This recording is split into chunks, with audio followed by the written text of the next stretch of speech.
quite the talent he is. Proper chatterbox yada. If you're keen, it'll be brilliant.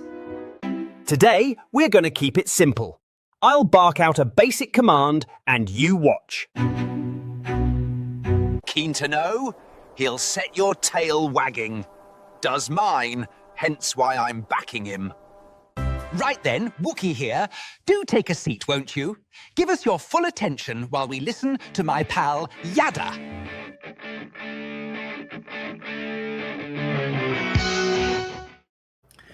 I am quite certain that I will never tire of John Voight's Yada introduction for this by the Wookie. And we do have the Wookie right here.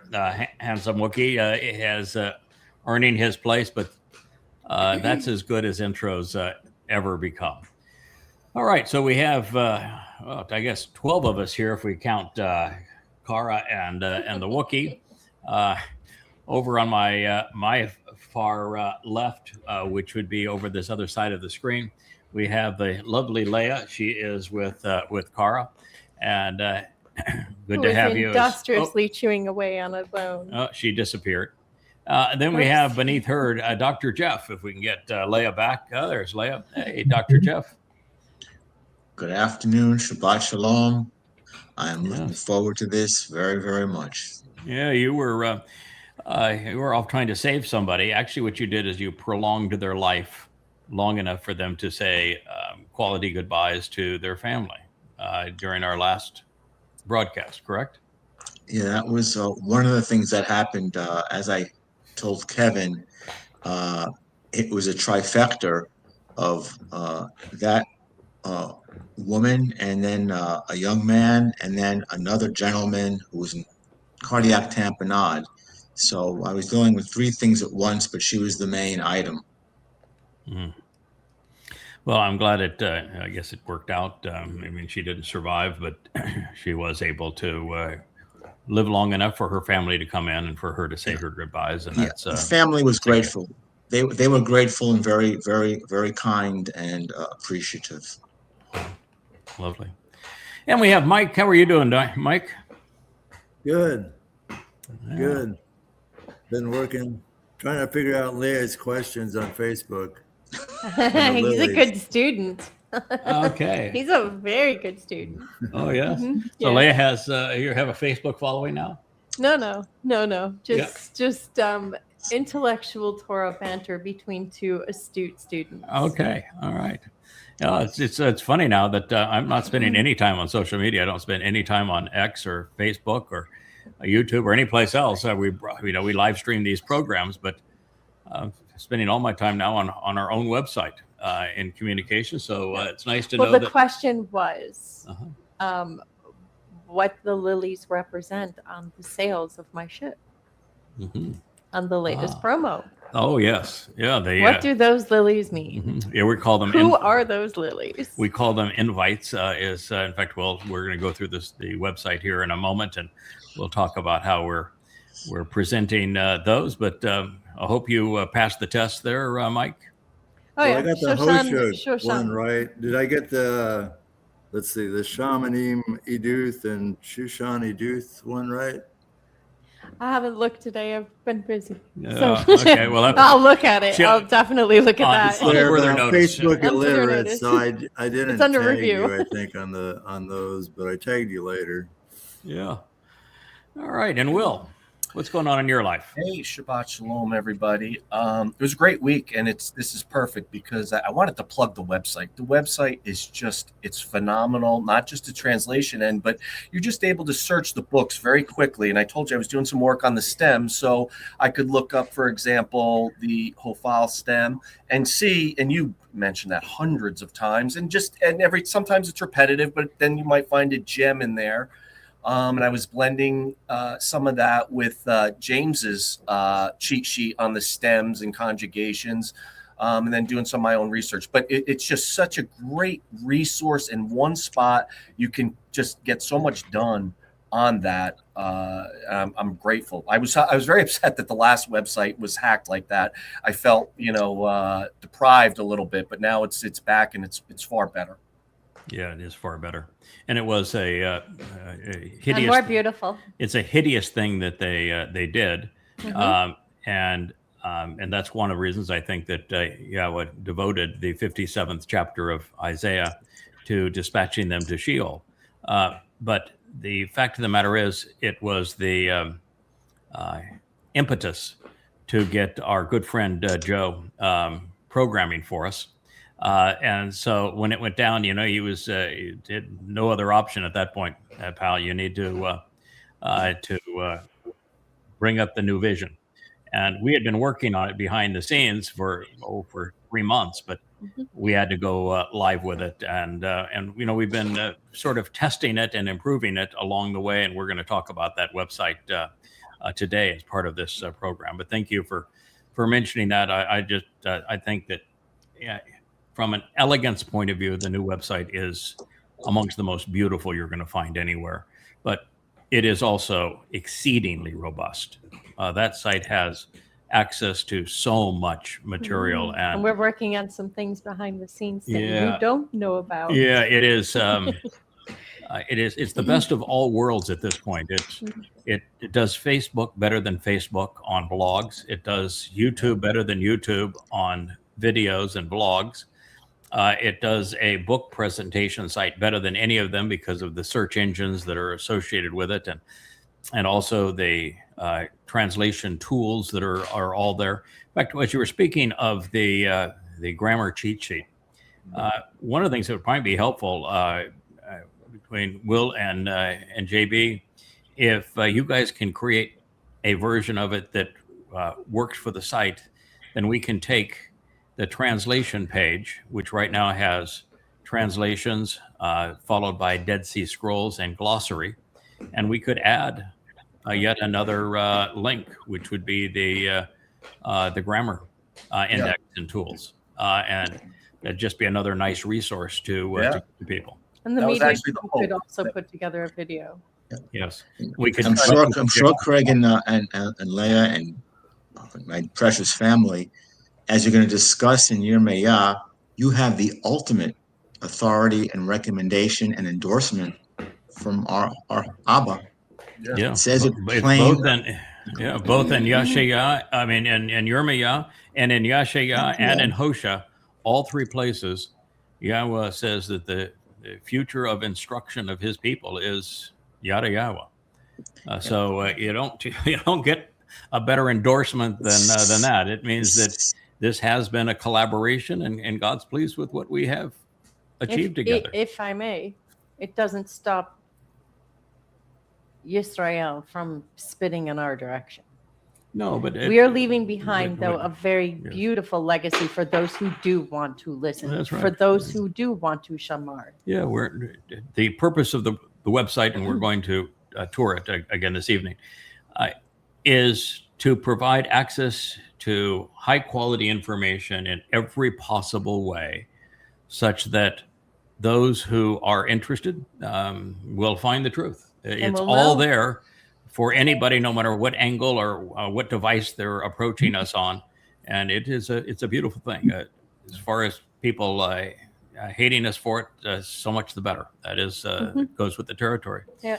So, JB, in fact, anything that you think you have on your site that would be augmentative, let's share it, and we'll put it under resources or wherever it might go, because we have a bunch of subtext that exist on the website. So there's lots of places to put it, and it's designed to be an educational tool.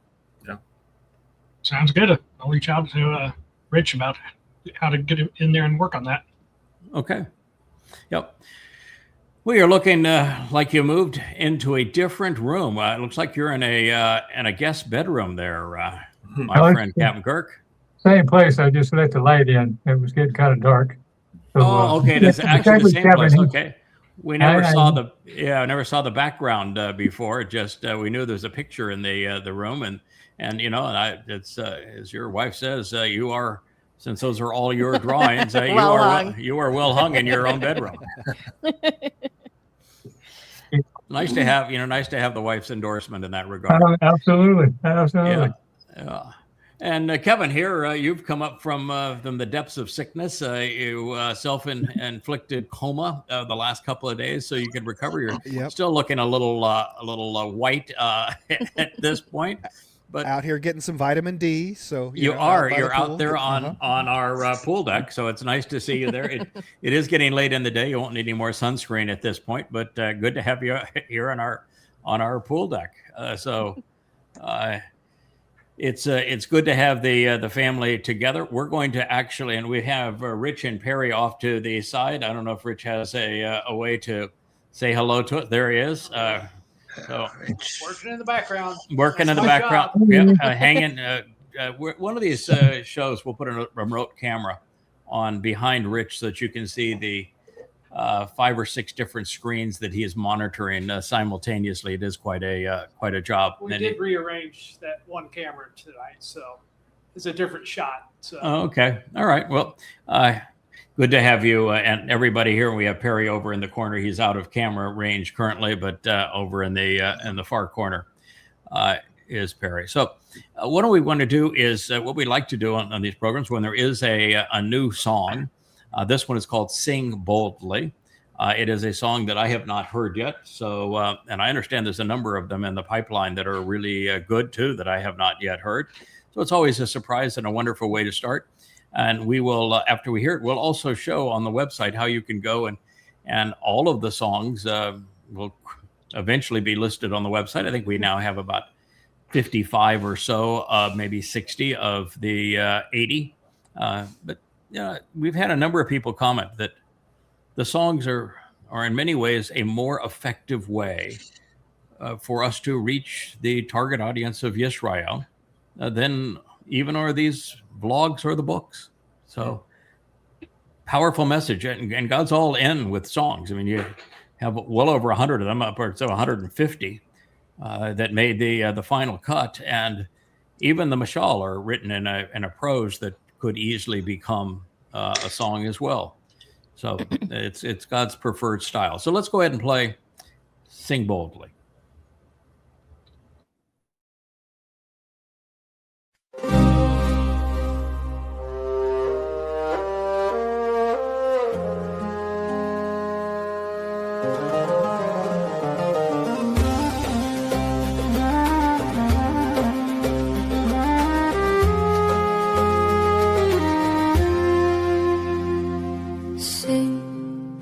Just a few more lines, just a few more times, and I know why I sing, just to feel life. You are my song in the garden, drunk on honey wine, roses and marigolds. I knew you before time took hold. I sing and divulge it all just so you might notice, but instead you connive, you don't hear me out. It's not that you're cruel, you are lame and blind, and you do not see that the beauty in me is because of Yah.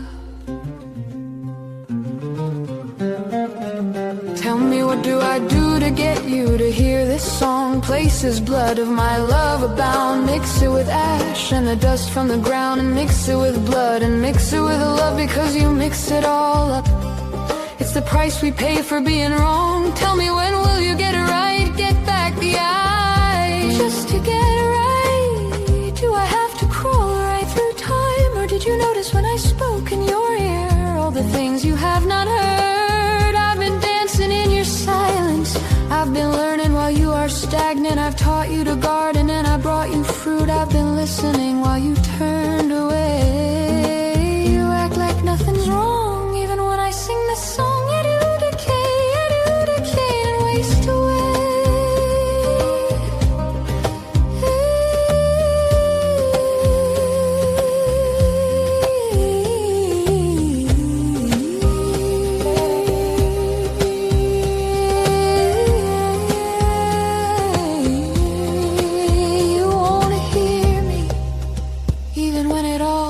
Crashing down around your family and homes, and yet you still, and yet you still,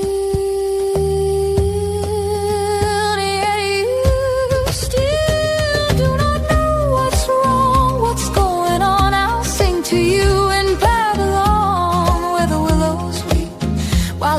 all my loudest dreams in the midst of darkened days, and watch you dance with another, a dark dance.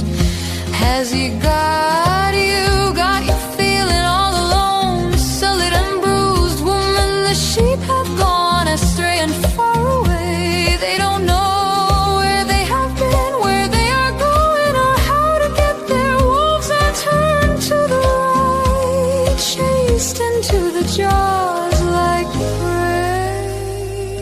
You act like nothing's wrong while I sing this song. You know what's going on. I'll bring it all to mind that you forgot his name. Ooh, it's Yahowah.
Another beauty. Yeah, Yeah. I don't know who did the Kudos, graphics for that, but that was also Mariah and Maddie. okay. So Mariah and Maddie, and thank you for bringing the young Leia to light as well. It's beautiful, and in fact, it reminds me. I think that we need to take probably the 3 best of the musical group songs and put them in a prioritized position on the homepage of our site, so that it is such a marvelous way of welcoming people. Now, it is true that with a song like that, as with all of Leia's song, you actually need a book to explain all of the symbols and all of the words and turns of phrases, and also the imagery, the visual imagery that's in them. I don't know if we'll ever get anybody to do that, but that would be an interesting thing where you could click on anything, pause the song, click on something, and it would tell you the history of Writer's notes. Yeah, writer's notes as to why she chose those lyrics and why we chose those graphics and what they all represent. But I guess if you knew them all, you wouldn't need to click on them. And if you don't know them all, I'm not sure that a quick explanation is going to get that done. But they're a teaser for the books. But they are a teaser for the books, and they are. We can remaster them as director's cuts. We can remaster them as director's cuts. We could remaster lay it them down as in the a corners. director's cut. Yep. Yes. I absolutely love it. Sing boldly, and boldly is it's not just sing, and Yahowah does want us to sing to him and about his son, and his son was, of course, Yahowah's favorite songwriter, although that may not be true anymore. It may be Leia as Ruth and the Amma that is becoming his favorite songwriter. Certainly, Doe's going to pay a lot of respect to what Leia is doing at this point. But we'll have a sing-off between the two of them, I'm sure. All for fun. All those with the courage to vote. All those with the courage to vote for Leia over King Doe.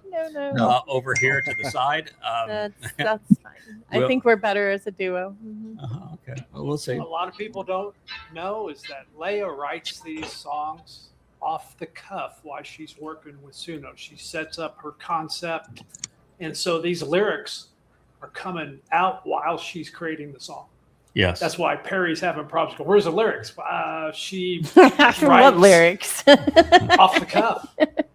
And So it's, and the symbolism and the videos that. I mean, you're literally getting better. writing the lyrics as the song is forming. Yes. If it doesn't flow right, I go back and change everything. Okay, Yes. but you start with lyrics. Start with an idea, yeah. Well, an idea with, with full lyrics. I start with an idea, yes. Oh, a full idea. And so you're writing these songs the old-fashioned way. You start with an idea of the melody and the genre you want and the instrumentation that you want, and with a theme, and you're writing the lyrics as the music is sort of flowing. Sometimes, yeah. She knows her Torah. Yeah, She knows her Torah. She's pretty good at it. Yeah. But Amma and Matt, and I must say that was chazak, and that was quite touching. That struck a chord and a nerve. It's kind of beyond words and kind of leaves one speechless when you have a bit of knowledge about what and understanding about what it's all about. Yeah, the speak boldly, which you mentioned, Shazak. That's just Yahweh's way. Wow. He does not want modest. He does not want meek. Or humble. Or humble. Yahweh's looking for bold. And if you can't do bold, then, you really can't be part of the program. He's only interested in bold. And so sing boldly. Only bold will stand up to my people. You don't know them. Yeah. Now, one of the things I liked about the song is that it's really in their face. She said, I planted the garden and I harvested the fruit and I gave it to you. And while I did that, you did nothing except antagonize him and erase his name. What's wrong with you? Yeah. That's spectacular. All right, what things I want to do here before we go into the text of today's program, which will be a continuation of the Luminaries, is that if we can bring up the website, I think we have a program that's all set to be able to do that. And there we go. And we still have the full cast of characters. I'm going to have a mouse here in just a moment. There we go. All right, so I want to do a little walkthrough for the family of this website. And this is Yahowah.com. You can get to it by Yahowah.com or Yahowah.com. It starts with, we have just begun with within the last month, a new logo, which has Yahowah's name in a very contemporary, bold font. It's designed to look like it's a knife edge to tie in with the whole concept of Towrah and of God being set apart. You're on one side of the divide or another.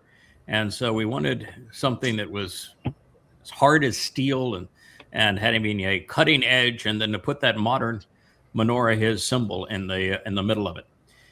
And as you can look, this is now the homepage. And we began, of course, where we began now 25 years ago, with the series of books. You can see this is the Goddamn Religion series. It starts with an introduction to God. And any place along here that you want, and the top introduces the category, so it explains what the category will reveal should you choose to start in any one of these places. So it's the first time we've actually had text that explains what you'll find in these categories. And that one, Coming Home, is soon to have 2 more books as part of it. And here's the Babel series, but a very effective explanation of what's in each of these. Here's Twistianity, that disproves the Christian New Testament and the very existence of someone named Jesus Christ. And this, the Goddamn Religion series, demonstrates emphatically that there was no God named Allah, and that Muhammad was not a prophet. So we start with the books because the books are important to us. And then we have the large screen here. And while this says the basics, I think if the page was refreshed at this point, we would actually find that right now, this would be playing this live stream. So the live stream is current on the homepage. And the only reason we're not seeing it now, we haven't refreshed the page. And with the tool that I'm using, I don't have that capacity at the moment. But that's what this is doing. And what I think I would do next is right underneath the books, I would have the 3 or 4 favorite songs that would be permanently placed there. And then this is our last podcast. And during a live stream, it will actually show the live stream.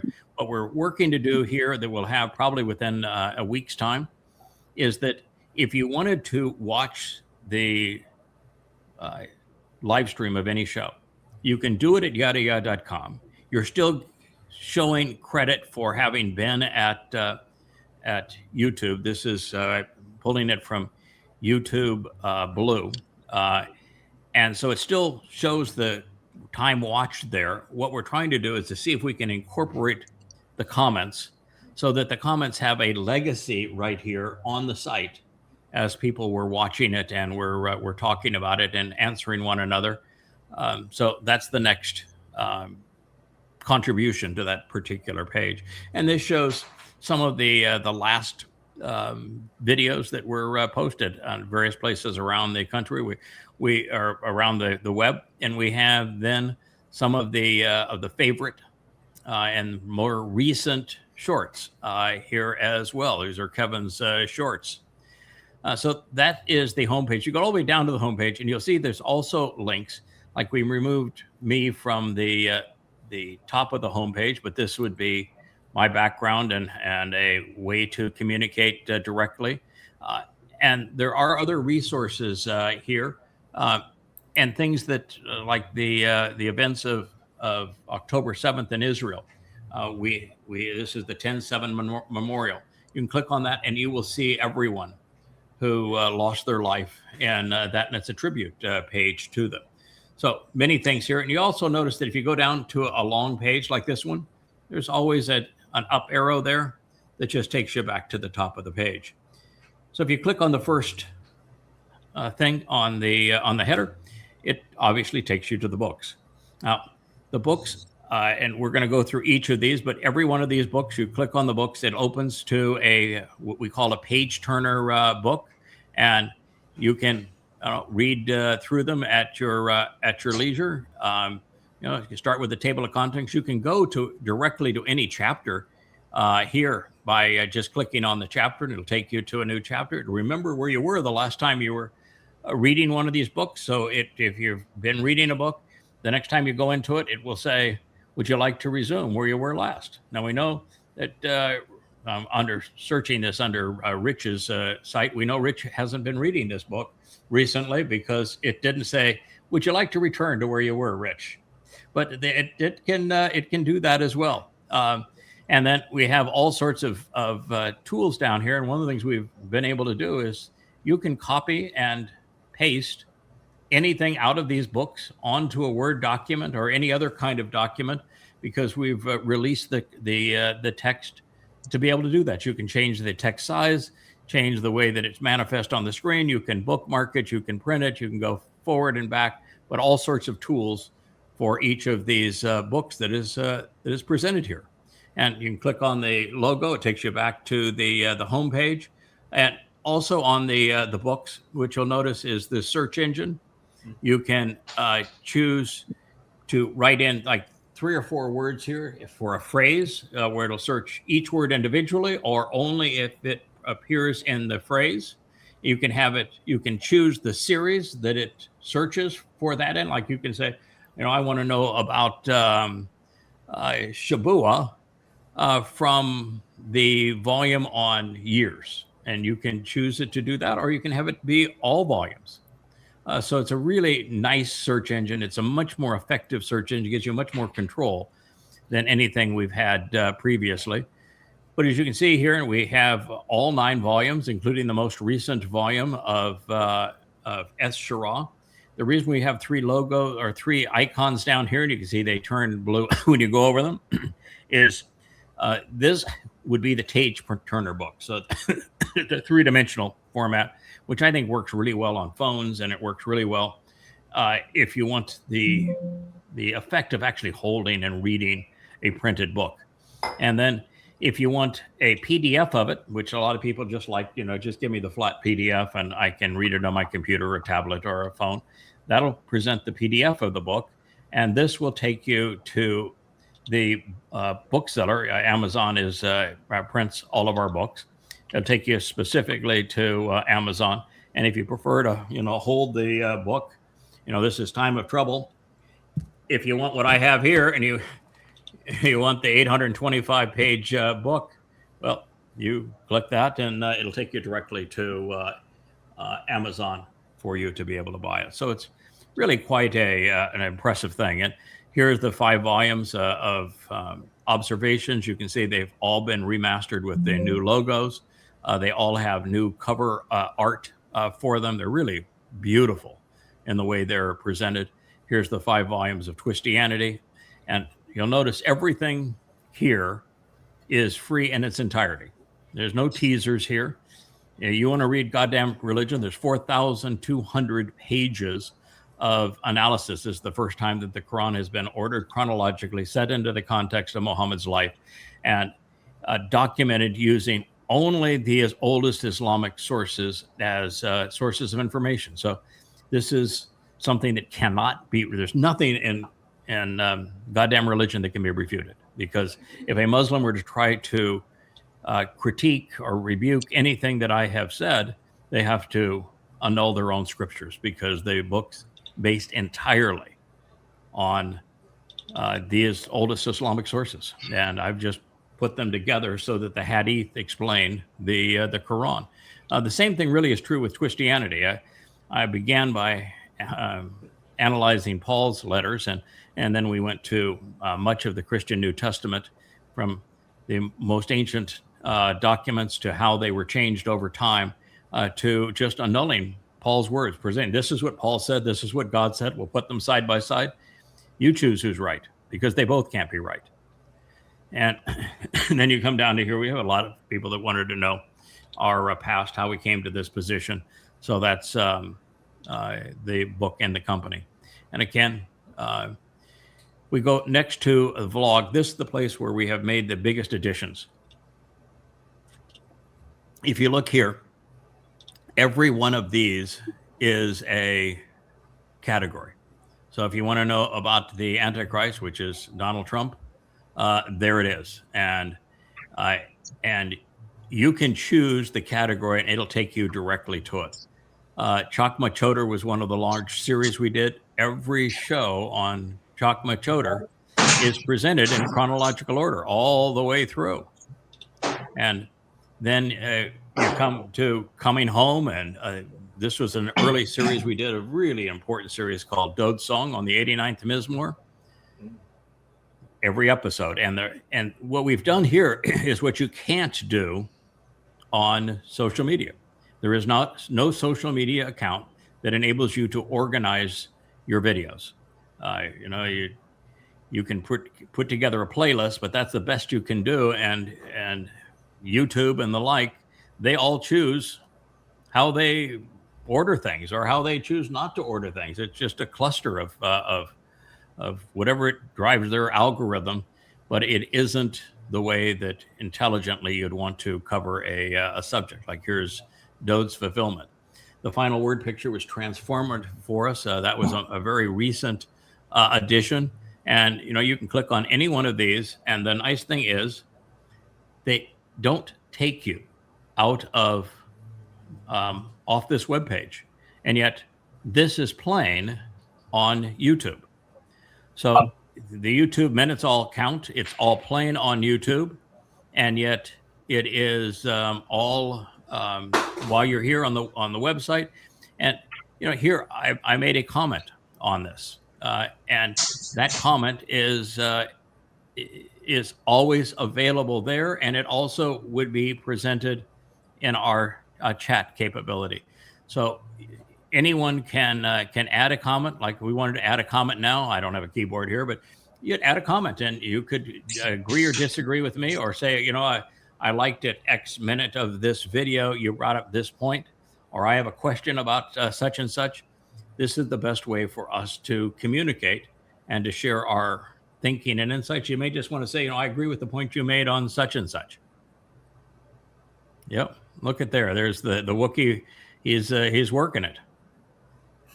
So it's amazing to be able to do that, because YouTube has the data storage capability and the streaming capability to present and stream these videos that if we tried to do it ourselves, it would just be, unbelievable fortune and cost. And yet that's how their model works. And so we just figured out a way to be able to present our videos on YouTube, but you get to stay on our site and comment on our site. This Gateway to the Holocaust was a series that we did to expose and condemn the two worst episodes in Islam during Muhammad's life, one being his deadly massacre of the Jews in Yathrib, and then again the same thing, but even worse in Kabar. And so I presented both of those series. Gabor is an essential aspect of our King's nature and of what God wants from us.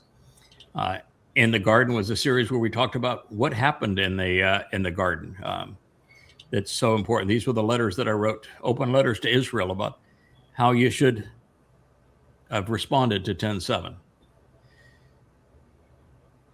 And here's the current series we're doing on the Ocean Studio called. Well, actually, this is Messiah and Son. This is one that actually preceded it. This is the one we're doing in the Ocean Studio right now. Messiah, it's been a real eye-opener for us. We've just finished the 17th episode, but they appear here the moment they're done.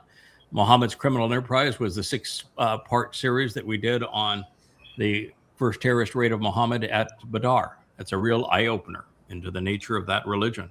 The Katsir Harvest was one of the longest series we did.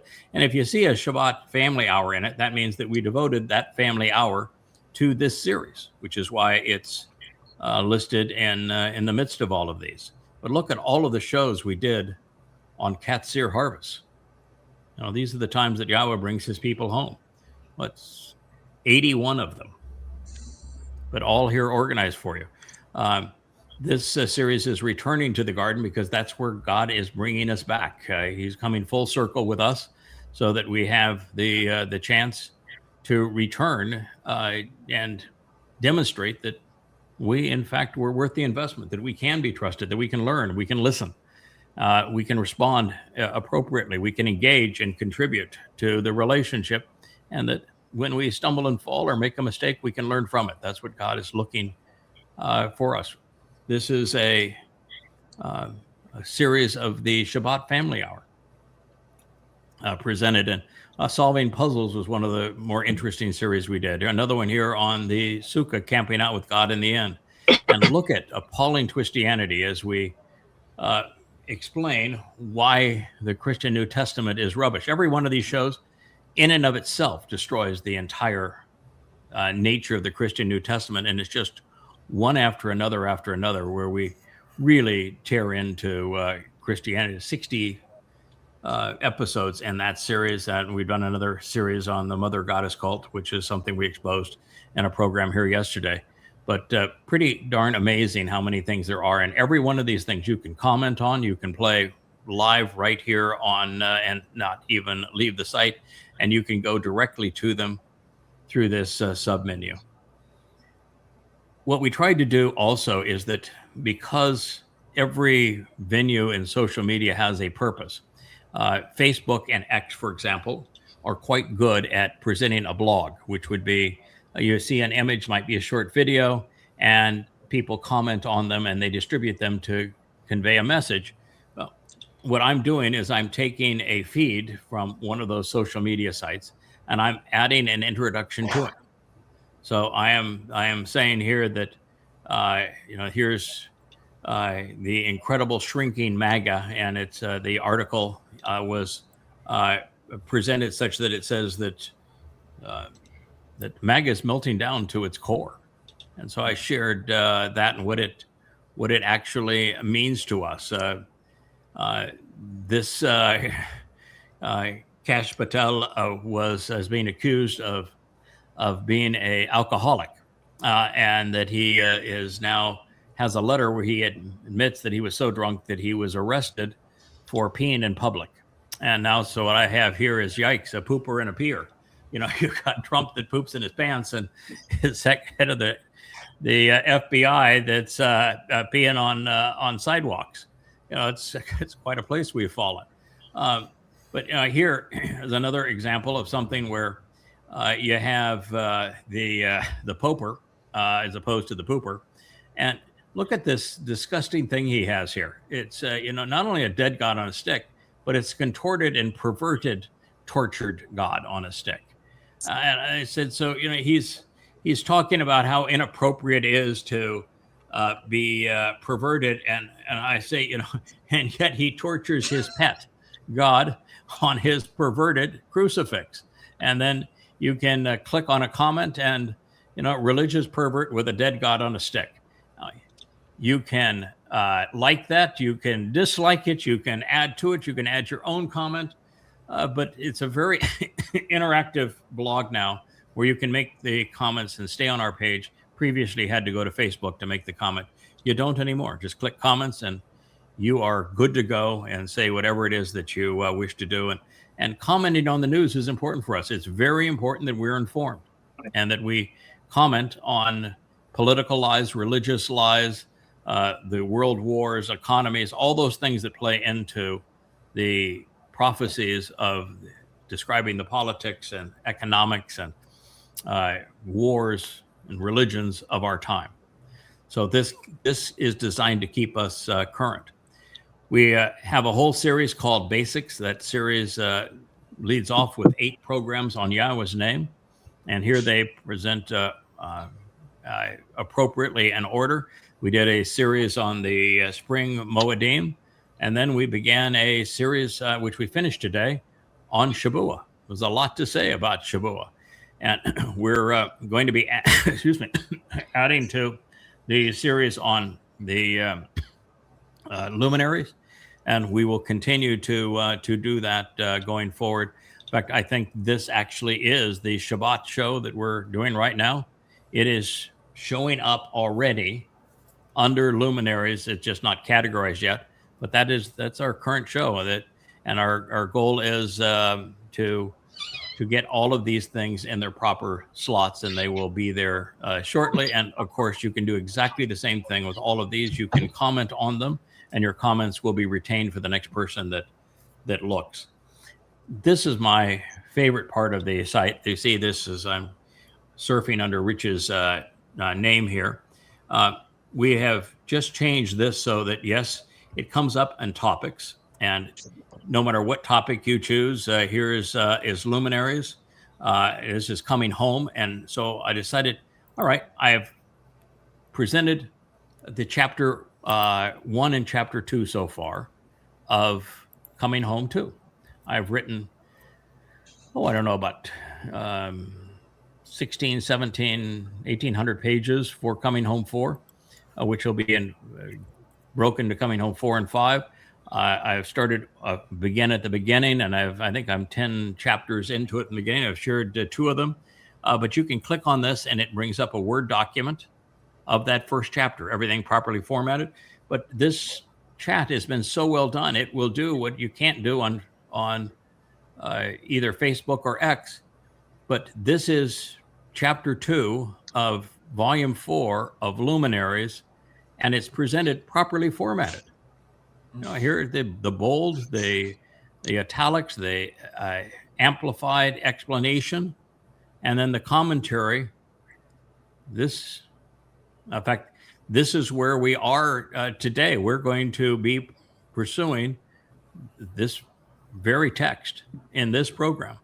And yeah, this is by far my favorite tool. For you to be able to do this and to have everybody to have access to the newest material as quickly as possible is huge, especially for the transcripts team. But for folks that want to follow along on their own, absolutely. Yes. This is and keeps by you far current. My favorite. Yeah, it's my favorite. And it's under books, and the heading you can see here is books. So you can search everything that's on the book heading. But I'm presenting every chapter, and I'm going to add a chapter every day, both as a link where you can click it and own it. That by own it, you're paying your standard royalty to me, which is 1 cent minus a penny. Free. So you can own it just by clicking on this, or you can read it right here on the site. It's just really what a marvelous addition this is for those who want to stay current. I mean, that's an entire chapter. And then as you go, let's see if this will work. If I want to go, here, this will take us back to the top of the page. And we then go back to books, for example. I'll go back to topics. If you see this next one here, that was chapter 1 of this same book. And I'll put in tomorrow morning, chapter 3, and then on Sunday, chapter 4.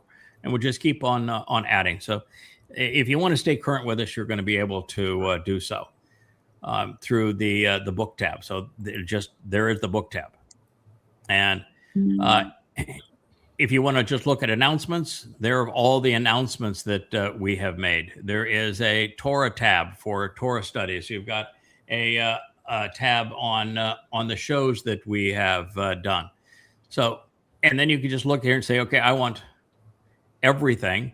And this is all categorization. And then over here, it's kind of fun. This counter, it turns color and the pencil goes the opposite way if you've made a comment on this. And if you have viewed it, this eye turns dark as opposed to light. And if you have liked something in this, your heart turns red as opposed to showing up as hollow. You can see Rich has a lot of hollow hearts here and a lot of unread pencils. Rich, but he's busy doing other stuff. If you looked at mine, 90%, maybe 95% have filled in hearts, have views. But the nice thing is, if I look down here and I see an unviewed, I can click on that and it'll take me to it. And I can say, oh, well, why didn't I comment on that? So it keeps track of everything that you have done in addition to what the overall response has been. And, anything that you do is continuing to keep people informed. This is so here's a note on what we've done. Like, for example, we were asked to have notifications. And on notifications, you can turn them on or off. And you can, every time you go in, you can show them or not show them. This show deletions is only if you're an admin, but you can turn that on or not to see if there's something that's been deleted. But, here, if you want your email to send you a note, and the email note here is better than anything I ever saw on social media, because on social media, it's a teaser for you to go to their site. So what they do is they say, Rich sent you a response. And they don't tell you what the response is, and they don't tell you what he was responding to. So you've got to go to the site and then hunt for it. Here, if you look at the email that you're sent, the email says it was Rich that sent you a response. He was responding to this post, and this is what he said. And if you want to go to that to respond to him, click this, and it'll take you directly to it. It is just so much better than any other social media site. So this then is anything that you have that has been commented on. It will show you what was the text that was commented on, what was said in that, how many people have viewed it, how many people have responded to it. Then on the vlog, we have the vlog comments separate, so that if you're watching a vlog program, here you can come here and you can see what did other people have to say about it, or do you want to contribute to it?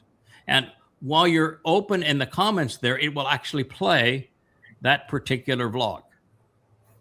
So all at the same time. And this is for the blog, which is news related. The reason it only has 3 things up is that it was introduced today. We just came up with a way to be able to do this today. So it replicates what's available at Facebook and X, and I think does a better job of it, while the vlog replicates what you would see on Facebook. And if you're interested in who is a member and you want to communicate with any of these people, here's the list of members. I think we have somewhere around 95 currently, which is surprising, because these are people that have come here and have taken the time to sign up and are communicating with other people. An entirely different number of people who are viewing the site, but this is a member-driven site. We're here to educate and help members. I'm not going to press messages because that would be something that would be private only to the person who is signed in, and you can log out if you wish to, and then you go back to topics. I think it's just a spectacular interactive tool. JB, you go back to the day where you were the administrator of the forum. Can you imagine having something that was this multi-layered and graphic, and it had so much available? It's definitely an enhancement. It's nice. It is really nice.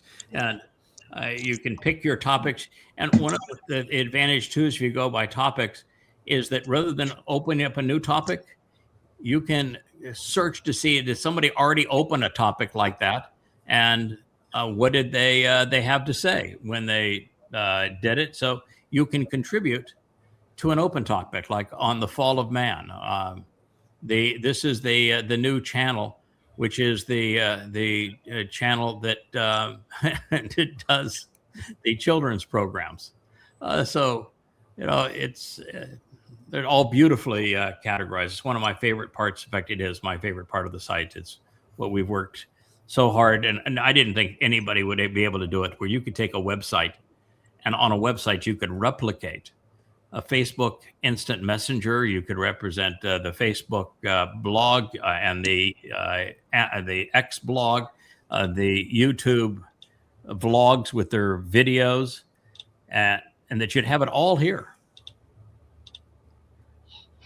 for the family. This is the translations. We've seen this before. You can take every single book that we have done. I don't know what, something that with our interface here, but this will actually enable you to click down. There's a menu of every single book, every chapter of every book that we've translated, and it will present them like this, that tells you what book it came from and every variation of that's Genesis 1:1, Genesis 1:2. They're all here, and if you were to click this, it would take you to the page turner book in the page that you would find that translation, so you could read all the commentary and the insights regarding it. So truly amazing what it will do. And then this is Kirk's glossary. It presents itself in alphabetical order in the Hebrew alphabet using the ancient letters, and it will tell you, this is the transliteration of it, the ancient Hebrew, modern Hebrew, Strong's number, what part of the grammar it is, and what the definition of the word is. Ab, father, is the first of those. And so every letter in the Hebrew alphabet, there it is. Pretty amazing for a glossary. And this is a marvelous tool here. This is the Dead Sea Scrolls, and you can choose the book that you want to view, and you can choose, I just want to include something that was missing. I just want to include something that is different. I want to include everything that was a spelling issue, something that was partial. This will take you and will show you exactly the differences between the Dead Sea Scrolls and the Masoretic text, and does it even in a color coordinated way, so you can know that the was different, and the ets is missing in the Dead Sea Scrolls. So again, like it's a meal offering that differs than what's in the Masoretic text. And then over here you have the actual, and it shows you preserved. So this would be something that was preserved in the Dead Sea Scrolls, and you can mouse over it, and it tells you what the word means. If you don't read Hebrew, you know what the word means. Wow. So just nothing ever been anywhere close to this comprehensive, and being able to present the Dead Sea Scrolls. So marvelous. And we can add over here, we could add our grammar if we put it on this page. I think the timeline has become marvelous. We have 4 counters on it. The time of Israel's troubles begins in 27 days and 17 hours. Once we pass it, that will be a count up timer because it lasts for 7 years. Then you have when is the Shabbat harvest? So that's 411 days from now. When is the end of the time of Israel's troubles is presented next. And then when Yahweh and Dod return. And you come down here, and every one of these images has an explanation. I mean, they're beautiful graphics. Most of them are original. Like here's an original graphic of the first prophecy. And it's the prophecy that is of the luminaries, the greater and lesser luminaries. This is all original art, at least where we were able to do it. This is Adam conceived in Yahweh's image. And we learn that Adam is actually the soul of Dod, and finally the exile from the garden. And this was written based upon something that Mike Beate noticed about time. You have a choice, and this explains the choice that you make when trying to deal with the dates that are in the Masoretic text. There's a 50-year question one way or the other as to how you account for that 50 years. Enoch is, boy, is that an amazing story. Actually, there are 2 Enochs, and that's what I'm working on right now is to link the 2 Enochs together. The story of Noah, the story of the ark, when Yishak is born to Sarah, the fulfillment of the covenant, or narrative of the covenant when Yahweh presents the lamb on Mount Moriah. The story of Joseph being sold into slavery. Pharaoh begins to enslave the Yisraelites. That handsome fellow right there, that is actually the Pope of the Exodus. That's the real McKilligutty right there. That is his ugliness and as a mummy. Obviously, a bodily resurrection did not work well for him, and he did not age very well. But that's Pharaoh's Tutmos III. And he is the Pharaoh of the Exodus. His eldest son was indeed killed. This has Moshe returning to Egypt, the route of the Exodus, the information about Mount Choreb, and then this has Dod and his birth in Bethlehem, his anointing. He becomes king. And when he went astray when he pursues Bathsheba, I mean, these are the cornerstone stories along the time. And this is when Solomon, as king, completes the temple and tells the prophecy of the Nachri. So you go down. This is the Mishneh stele that actually speaks of Yahweh and the house of Dod. And it's just marvelous presentation, visual history of God's story from the beginning of end. So I'm really pleased with the fact we've been able to do this timeline. And you go to media. These are the various media sites. If there's something that you're managing for us that has Yahowah as its prime subject, we will add it to this. Just send an instant message to me or to anyone else. We're all retrievable through the members, and these are our various sites. And then this is a presentation of the invites, which they call promos. It's something we're shifting from Facebook. They are currently on Facebook, but they don't play very well on Facebook. Too many restrictions, and so we are shifting them. Perry is doing that now to a red channel of Yahowah, which we're using really to stage all of these now. And so you'll be able to click on all of them, and it will play that particular video for you. So and these things are really beautiful, these invitations that they have written. And we even have the Do You Yada, which are beautiful visuals that I think Mariah created the majority of those. My favorite tab is this one. I listened to, I would say 16 or 17 songs. I made a comment on most of them. And so you can see the various comments that I've made. They play right here, and you can share an insight. You see something that's part of this site that you think is visually interesting or a clue, and you want to share it, by all means. I think this is our most important outreach. Here is the music. And for those that know that we shut down Ask Yada for a while because it was abused, well, it's back up. And so you can ask Yada. I asked her a couple of questions today. Joe asked one yesterday. The answers were, spot on. Just if you had sent me an email and asked me to do it, I don't think I would have written it any differently than the AI did, and it came up, almost instantly. The only thing we're going to do, we've done a couple of things to improve the Ask Yada experience. It is only available to members. So Rich is signed in. He's a member. He can ask away anything that Rich asks here.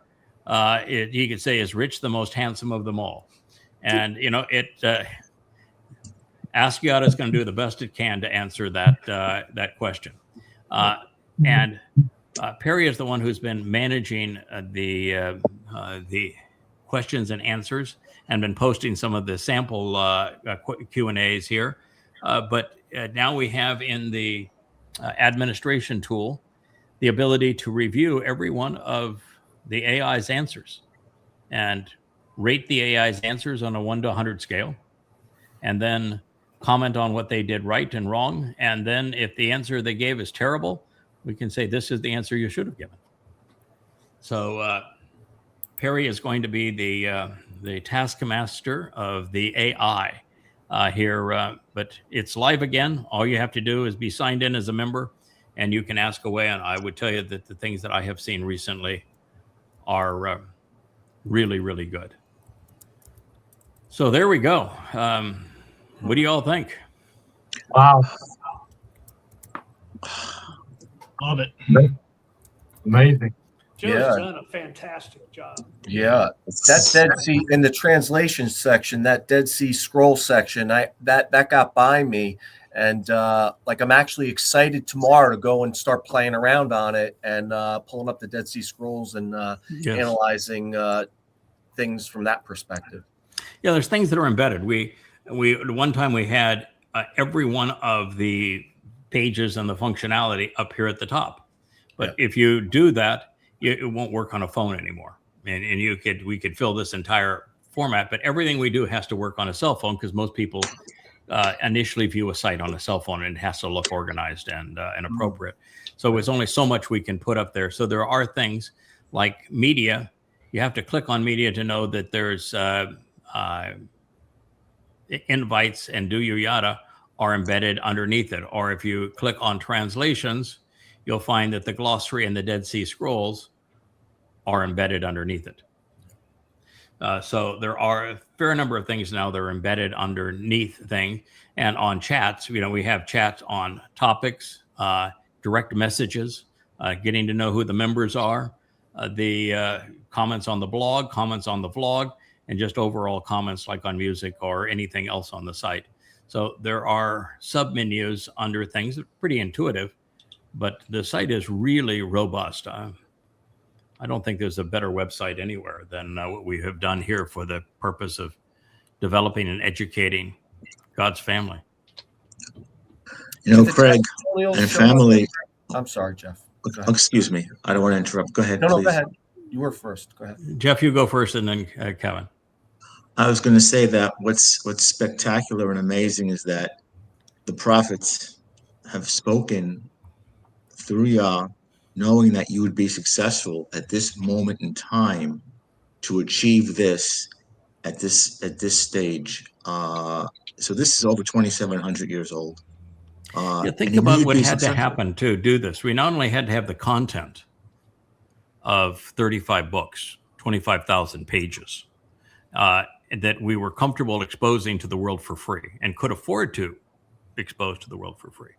And that God would have to convince us that it was appropriate now to go and do a video vlog, because that's the way people want to see and learn online, and that we would create a video vlog to make the website contemporary and timely, and that we would understand the importance of the Dead Sea Scrolls and could incorporate them in and have just direct access to our translations, and to have all of these things, and to be like the Shattering Myths experience, where we became developed expertise on explaining the news, on what's really happening, and have it years and years of experience doing syndicated radio on the news. But it's beyond all of that. Then I had to fall in love with and marry for, I don't know, I think it's the 7th or 8th time, Leah, who's, looking pretty good for being 6,000 years old, because the branding here, the beauty of the presentation, that's Leah.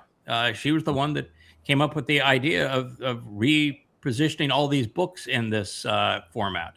And so this is very much Leah's design, and it is, absolutely beautiful the way things are presented here. It's just so elegant. And then you'd have to have that.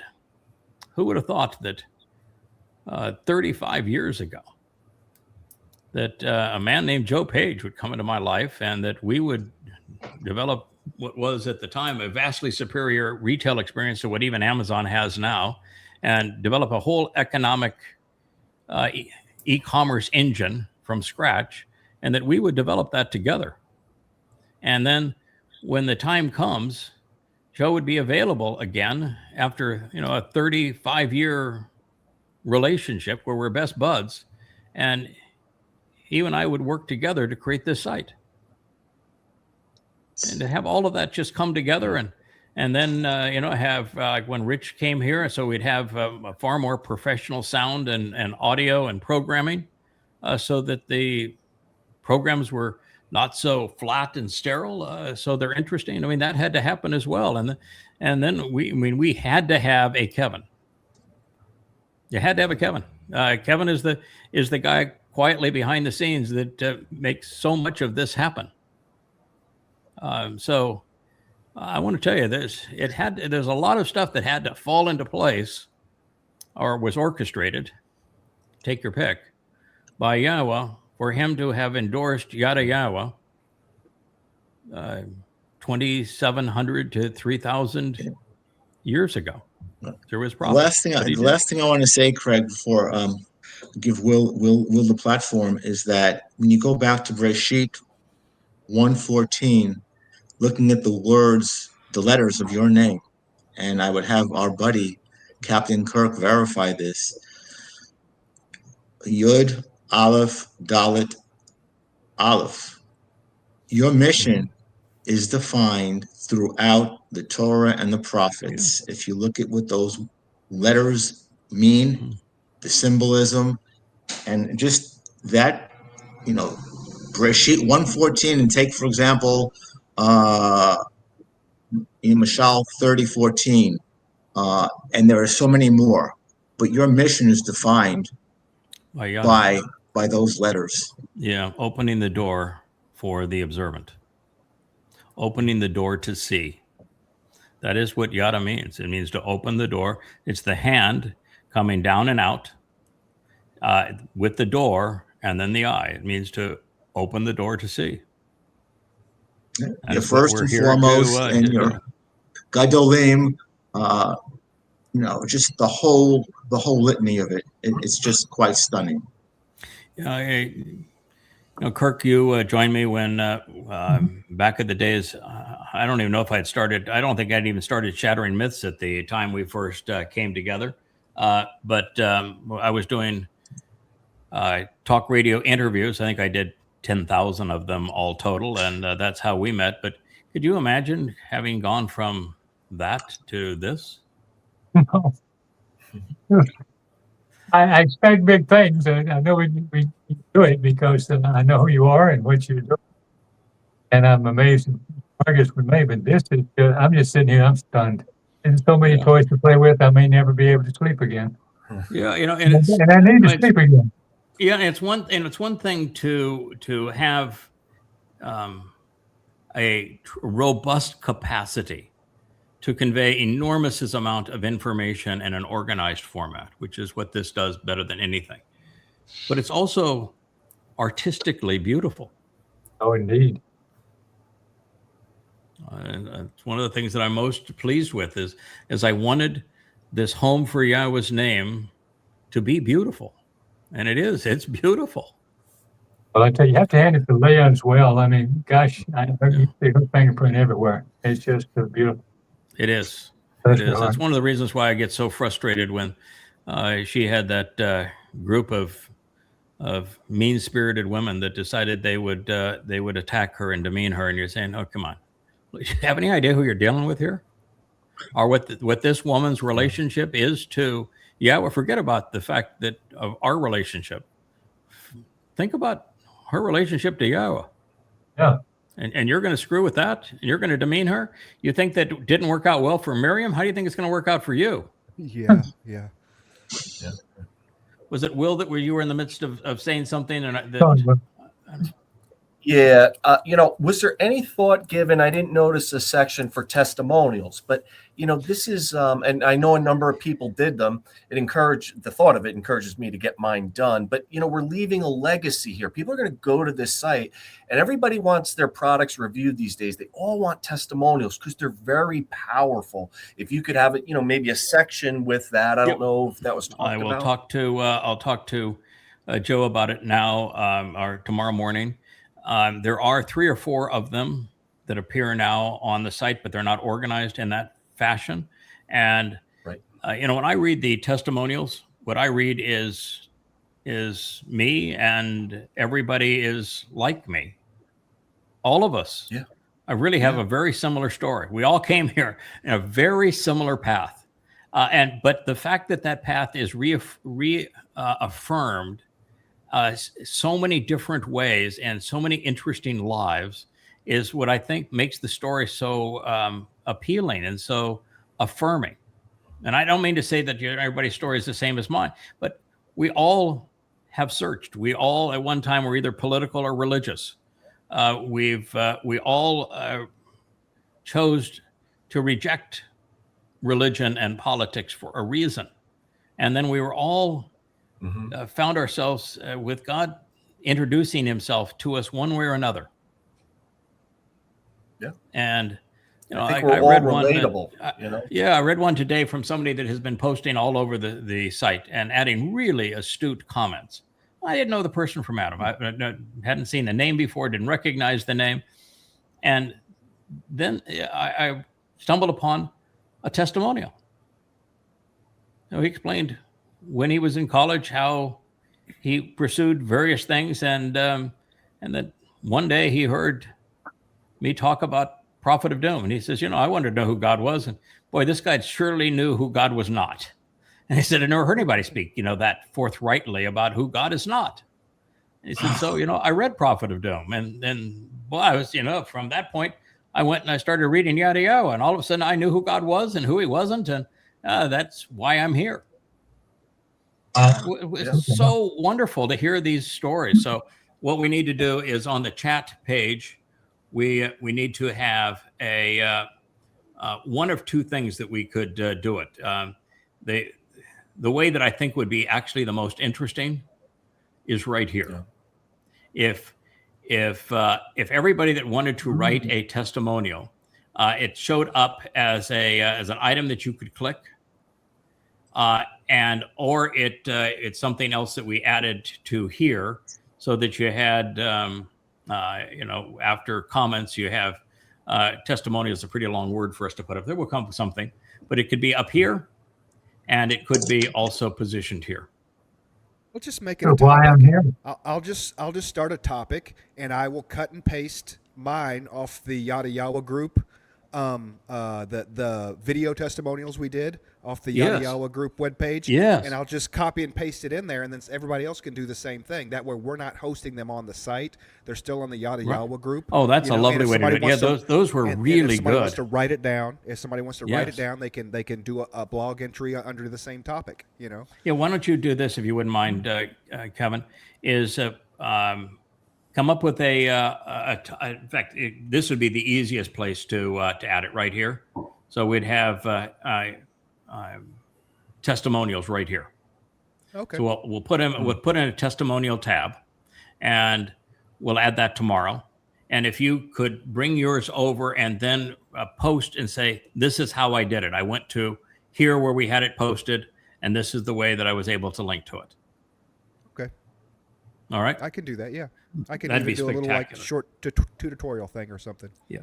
And that is what we're looking for. In fact, most of the additions that we have made, Joe and I spend about an hour or so on the phone every day going through each of the things that you see, plus the things you don't see, which are in the admin tool, and how we're able to do this. And I read what everybody says, this is what I would like. And those things I think we can reasonably accommodate. That's what we're adding. So I think testimonials is important. We'll do that. And the testimonial can be the audio testimonials that were presented on the Yahowah group site on Facebook, and they can also be a written testimonial. People have done both.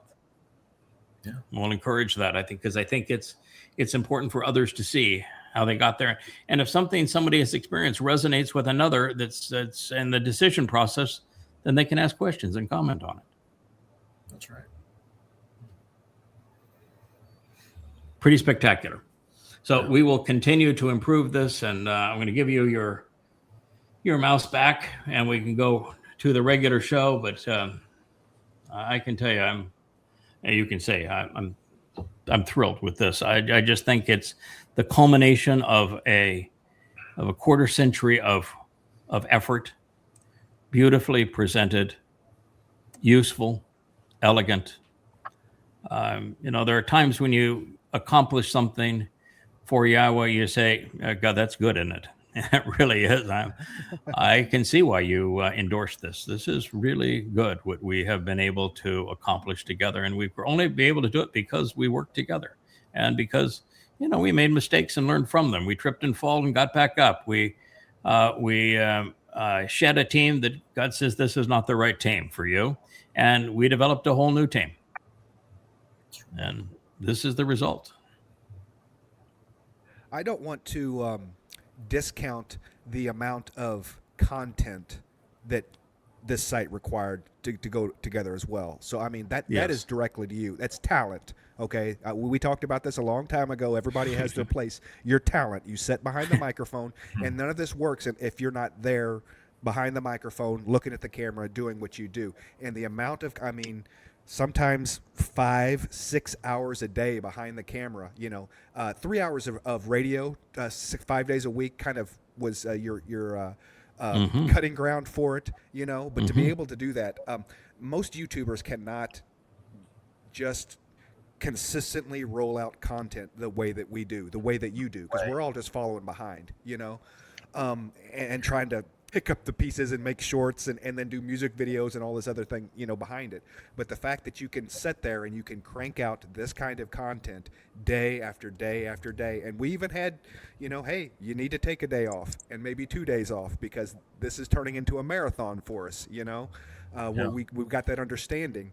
That is definitely what brought this together, was just the absolute amount, quality and quantity of content for the site to be able to be what it is. I appreciate you saying that, Kevin. And it's the conversation that I had with about 17, 18 months ago now, where I had written 35 books up to that point, and we'd had a transition out with the old and with the new, and I was really receptive to. I'm always receptive to what God wants. That's it's my job, is to be receptive to what God wants, and to deliver what He's asking for. And we had this lovely conversation. probably our best paced conversation ever, because normally he's yanking my chain. He's I mean that in a fun sort of way. He loves to be sarcastic. It's the reason that he liked Elia. He's a lot like Elia in our conversations. And in this one, he just said, it's time that you talk directly to my people. I want you to get cameras. I want you to learn to vlog. He says, I know you've never posted a word on social media in your whole life. Not a word. But I want you to blog. You can do it. And I want you to create this logo, which is that spinning menorah that's behind us here, and get the cameras and put the books in the backdrop. But his message to me, he says, you are the books. You've spent 25 years writing those books. You are the books, and you are this resource. I've been working with you for a very long time to develop you into this resource that can look my people in the eye and speak with great confidence and share insights that no one has pondered for the last 3,000 years. Yeah. And that's really it. As Rich knows, I'll be, my passion is to translate and comment, and I'm doing that most of my time now. I'm no longer having to futz with social media, so I've given up the burden of social media. Boy, what a relief that is. And I begin my day at like 5:30, and I'll start working on translations and understanding. I'm adding to the books that, this series on Luminaries is the book I'm writing. So we're covering it fresh right out of what we're learning. And it keeps our knowledge current and fresh, and we're constantly building on it. But, there is a very unique situation where Rich will say, okay, let's going to do a show before the show. Which one do you want to do? Which studio you want to go in? I said, let's see. I think we can finish Shabbat. Let's get Shabbat done, and then we can focus on Luminaries tonight, and we'll do Luminaries there going forward. And he says, this last week you did an average of about 4 hours a day, and sometimes more. Every day this week. Maybe you just want to take a break and just do the family hour tonight. And I said, nah, I don't think so. Let's get it done. And you just literally come in, you sit down. I've got buttons here with all the lights go on with a single button. Right. He has the live stream up, and I said, let's go live. And that's our rehearsal. Later. That's our rehearsal. We sit down and we start talking to folks. Yeah. And on a program like this, I do have a. Wookie gets his tea. That's what happens. First. Yeah. Well, yes, it is. We do have an order and priority of things. Wookie likes his tea, and so we start with Wookie's tea, and he jumps up in the chair like he's going to do the show, and then when I say, okay, Wookie, in your position, then he jumps from the chair onto the table, and we just go. Yep. He knows it's showtime.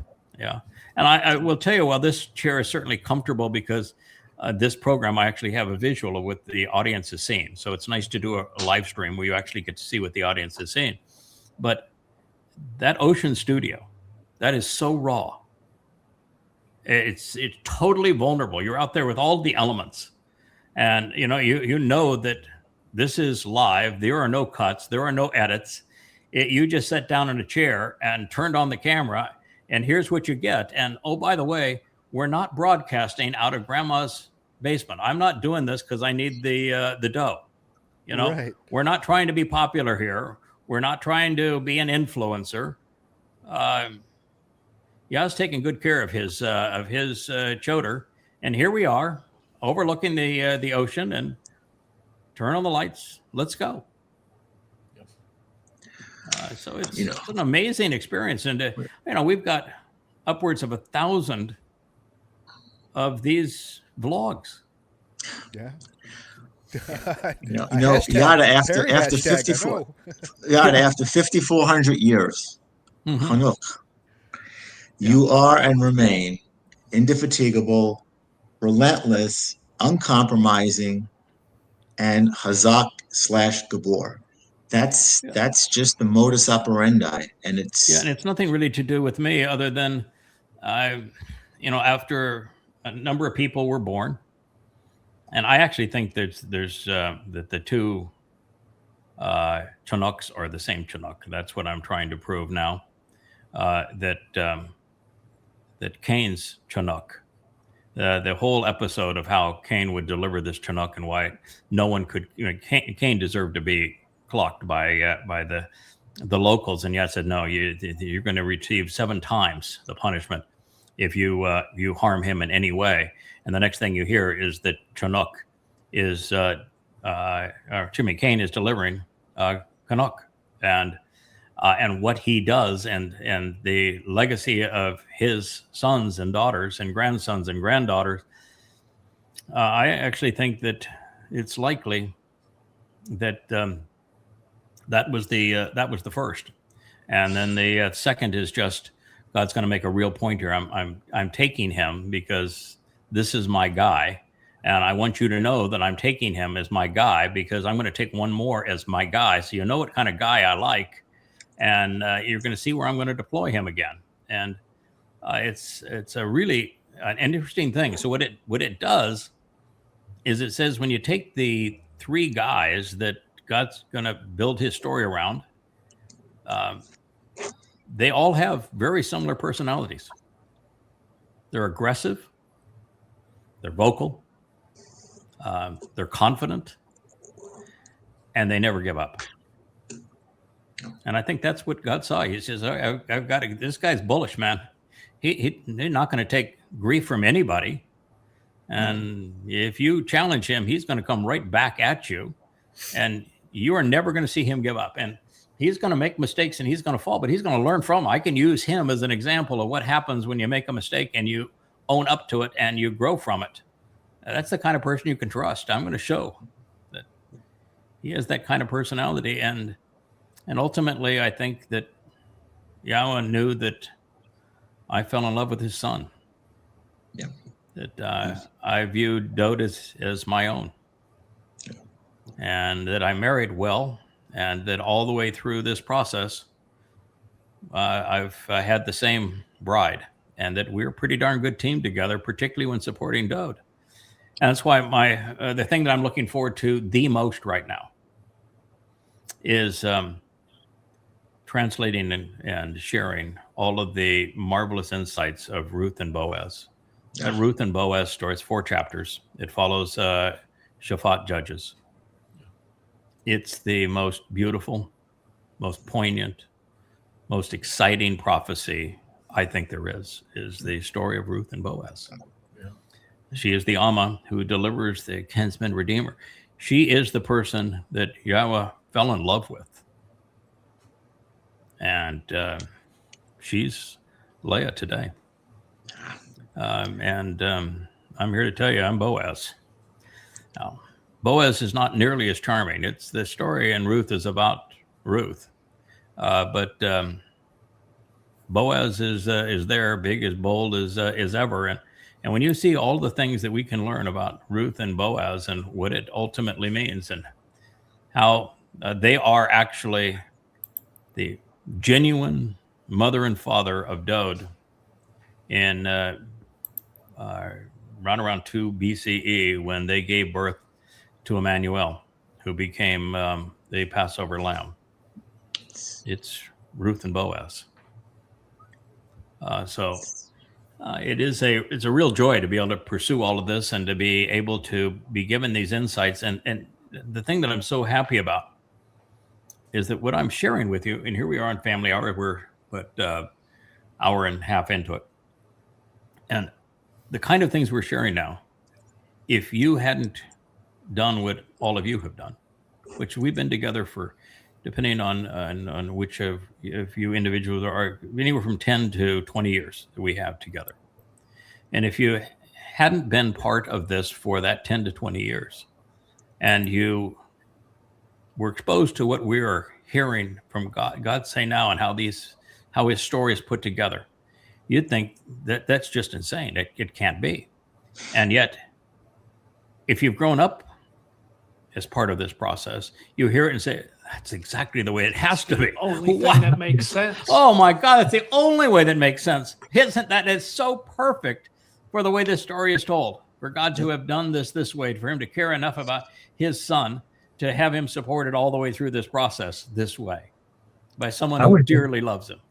Yeah, it's absolutely stupendous, and you've simultaneously and concurrently gotten out Yaz the bar while slaying absolutely.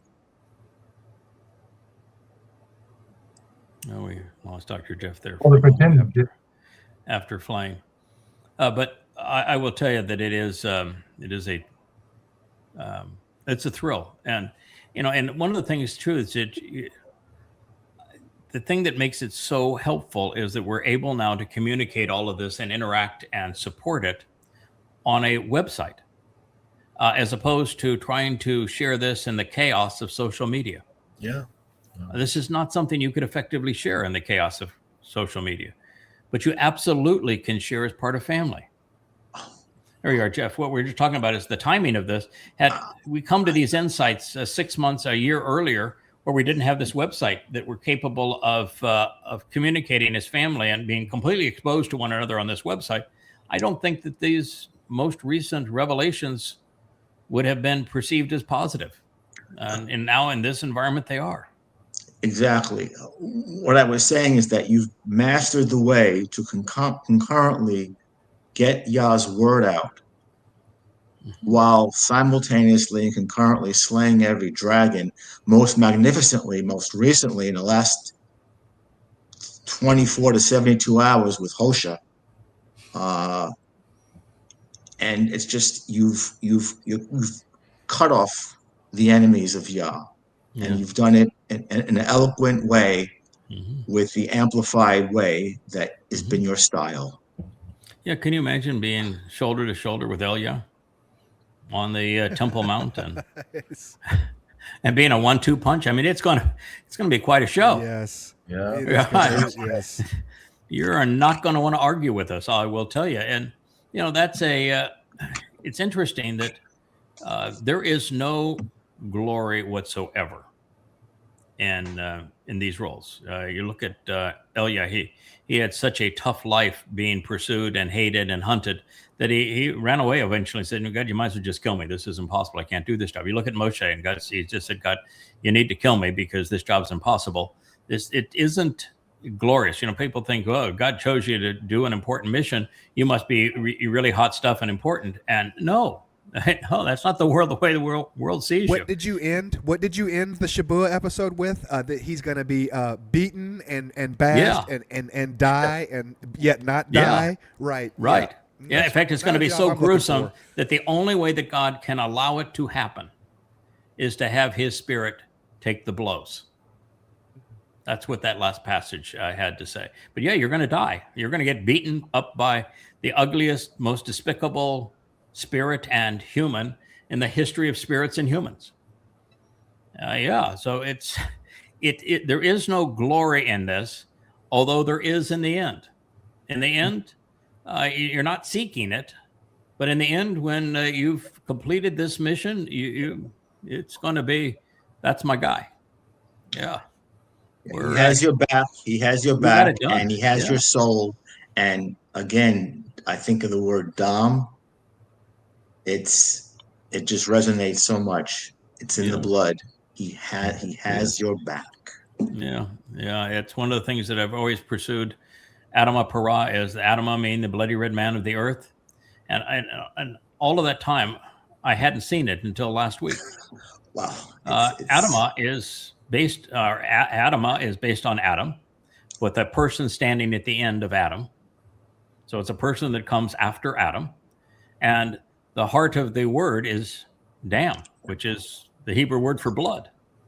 And then all you add to dam, and that person that's standing at the end of the first man is the sign of the bull and the ram, the Aleph. So it's the bull and the ram's blood is the story of this man that's standing up and reaching up and pointing to God. And it is the ram's blood that was shed on Passover. It's the bull's blood that's shed on Towrah. And that's what Adam and Adamah mean. And, it's right there for you. It's one of the things that once you see it, you can't ever unsee it.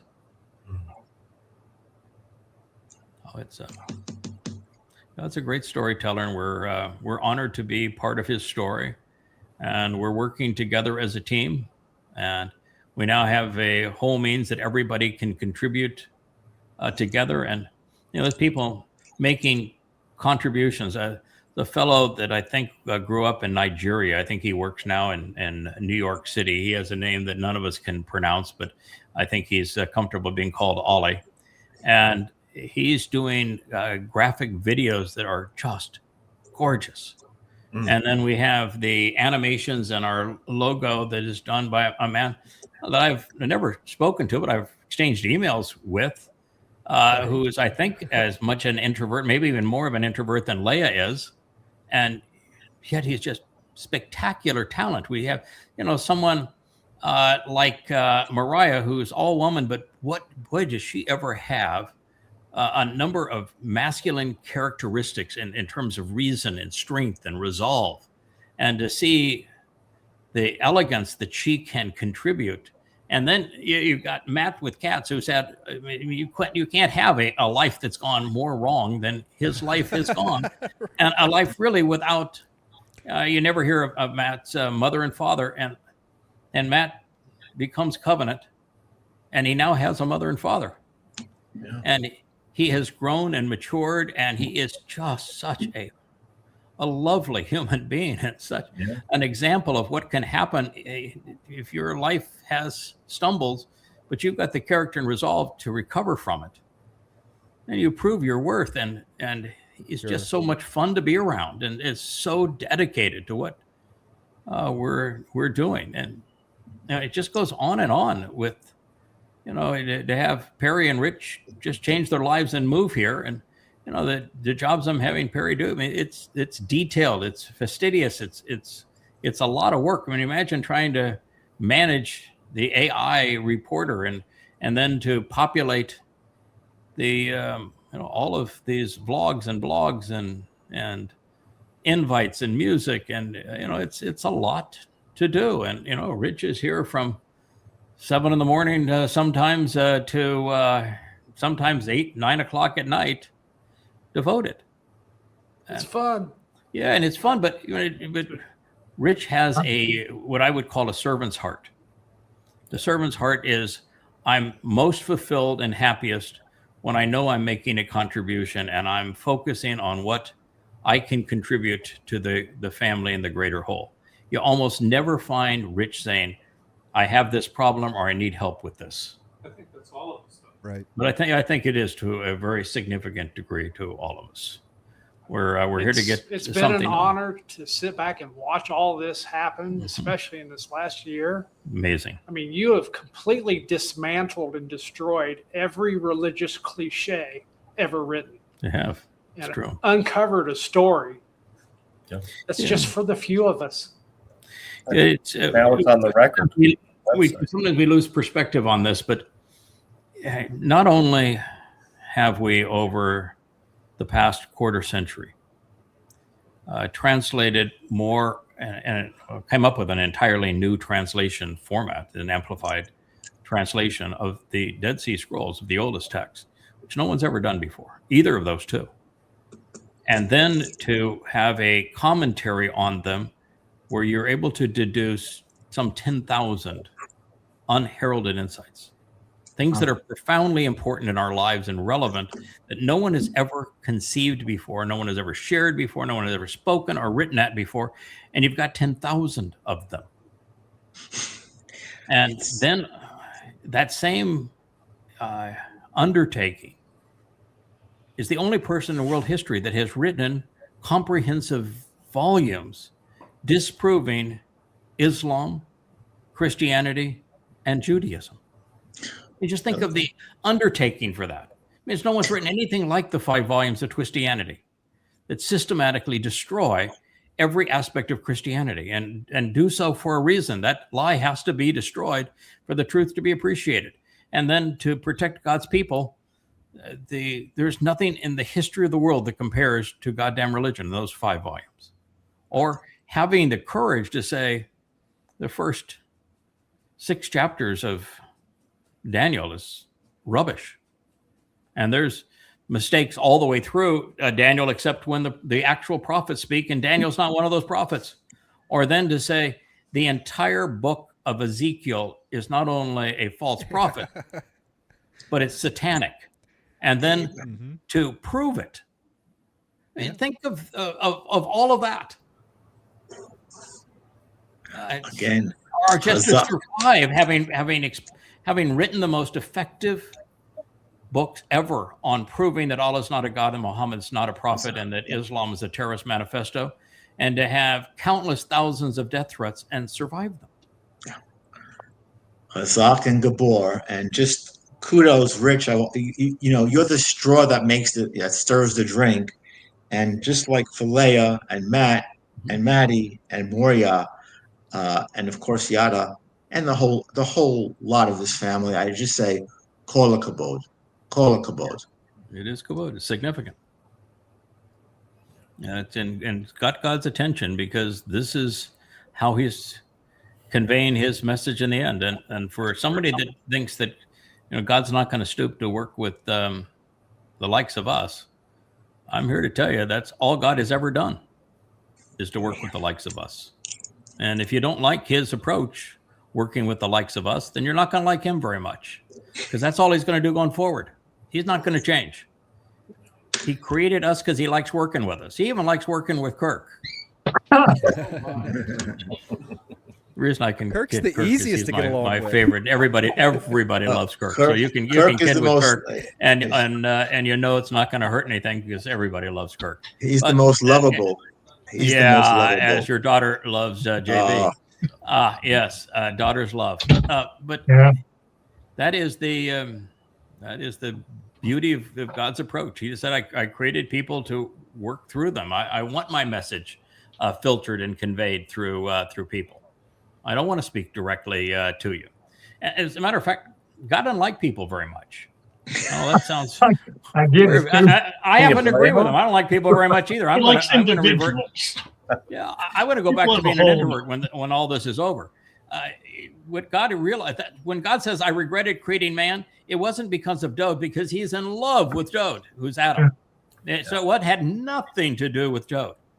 He didn't regret creating man because Dode didn't measure up in the garden. He knew what he had in Dode, and he knew it was going to work out. He was just going to create the environment for Dode to be all he could be. He was giving Dode the opportunity to be successful.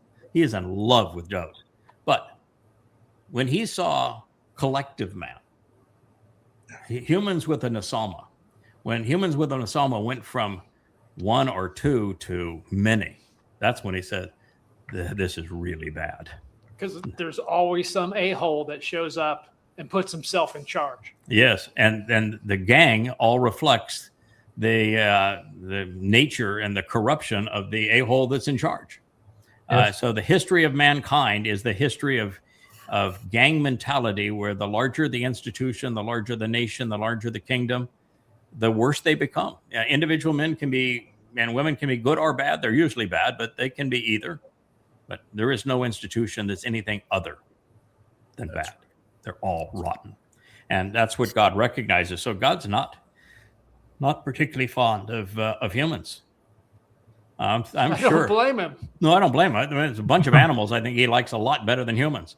But, the fact is that he has a real investment in the Salma man. And fortunately, there were enough of us that validated his experiment. And, it worked out. And here we are as testimony. But, this Shabbat harvest is going to be small. And the Towrah gleaning, it's going to be small. And, that's part of what we're going to be doing between Shabbat and Towrah when we come back, is protecting those who come to know the truth, because the next salvation episode is that Towrah gleaning. And then there's the remnant that goes into the garden. And we have 1,000 years. This is why we are perfecting the website. It's why we're training and learning and contributing, because this is our job for 1,000 years going forward. What happens after that? We have some clues, but we have our marching orders for the next 1,000 years. We don't want to know. That's fine. Let's just discover it as it happens. What's that, Kurt? Let's just do like Yahowah does. So we don't want to know everything. Let's Yeah. I agree. I think if we knew everything that we know now, can you imagine? Yeah, can you imagine, Mike, if we started off and this is where we were as opposed to how we began, 15, 20 years ago? I mean, it would have spun your head around. Yeah, it wouldn't have resonated at all. It had to come gradually. Yes, it has to come gradually. Step by step. Yeah. Oh, even if it was just Yahowah and me, if he began the conversation, okay, sit down. I got a big, long story to tell you. Take off your sandals. Take off your sandals. You want to know how it begins or how it ends? And you go, oh boy. Yeah, and if it was almost enough to drive me away when he just says, oh, well, this is what I want you to start with. Oh, by the way, what you're going to do is repudiate Islam. And I said, oh, great, yeah. No one's ever done that to live through it. So what's your next request? That tells you that we'd been through the ringer many times to accept that request. I happen to be God, and I want you to expose and condemn Islam for me. That's your first trick. So it's clear that we'd been through it a lot prior to that time. All right, I want to do a little bit of the very thing that we came to do. We're an hour and 45 minutes into it, but let's talk a little bit about what's in Yirma'yah 31.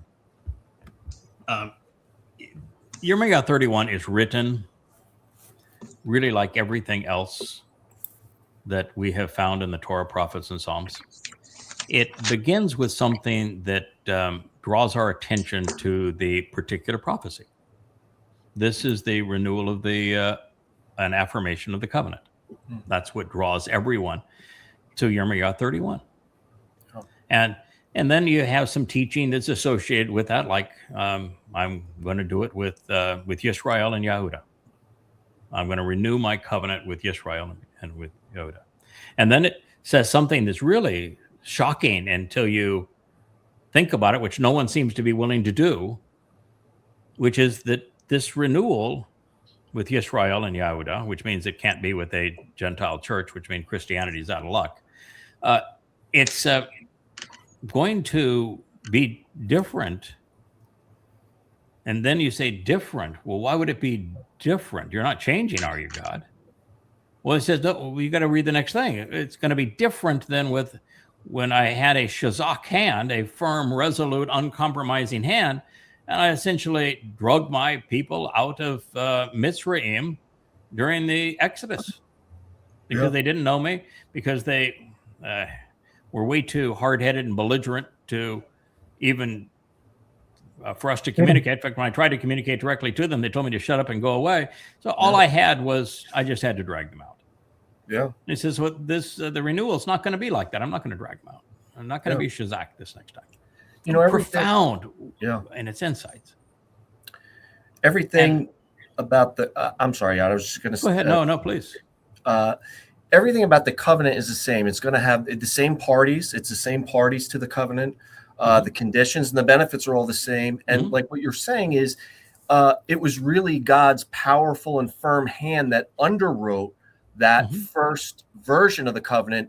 And now, as we know, it's based on Shu.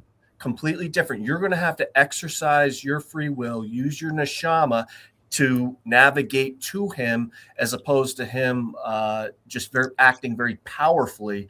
I was very proud in many ways of what he did, but it also seems like he just seems a little bit, the whole thing was so frustrating taking the children of Israel out. It seems that he doesn't regret it because he had to keep the promise, but it was still nonetheless a frustrating experience of having to bend everyone's will. It was not in his nature to do that, to bend everyone's will, but he had to get the job done. But it's so what underwrites it is really what differs. Same party, same conditions, same benefits. None of it changes. Yeah. There is one thing that it's not so much a change as it is depth. The covenant's not flat. It is dimensional. So let me explain what I'm saying. Adam as Dode, as God's firstborn in the garden, they had an example of a covenant relationship. God was father, the Dode was son, and they did things together and spent quality time together. And then, the Yahowah thing did not work out, but yet it was necessary for us to be where we are now. So that was a very relaxed, and maybe too relaxed, because it didn't develop the grit that God needed for a family to be enduring. But that was really the first expression of the covenant. And then the second expression is very vividly told through Noach, Shem, their wives, and where they had set themselves apart from the rest of the world to be with God, listened to what he had to say, acted and did what he asked. They built that ark, and then they rode out the storms to experience the rainbow as the sign of the covenant, and then repopulate the earth with the Nesalma man, giving Nesalma man another choice.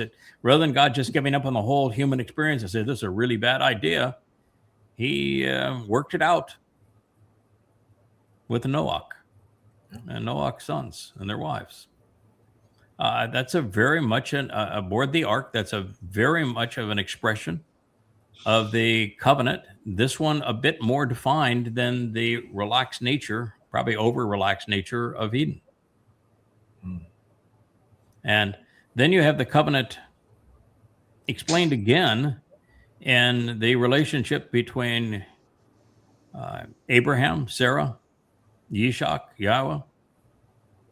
I actually think that the two that accompanied Yahowah to meet with Sarah and Abraham when they were having their cheeseburgers, I think that was Noach and Shem, which means it was Yada and Dode. I think those were the two. Okay.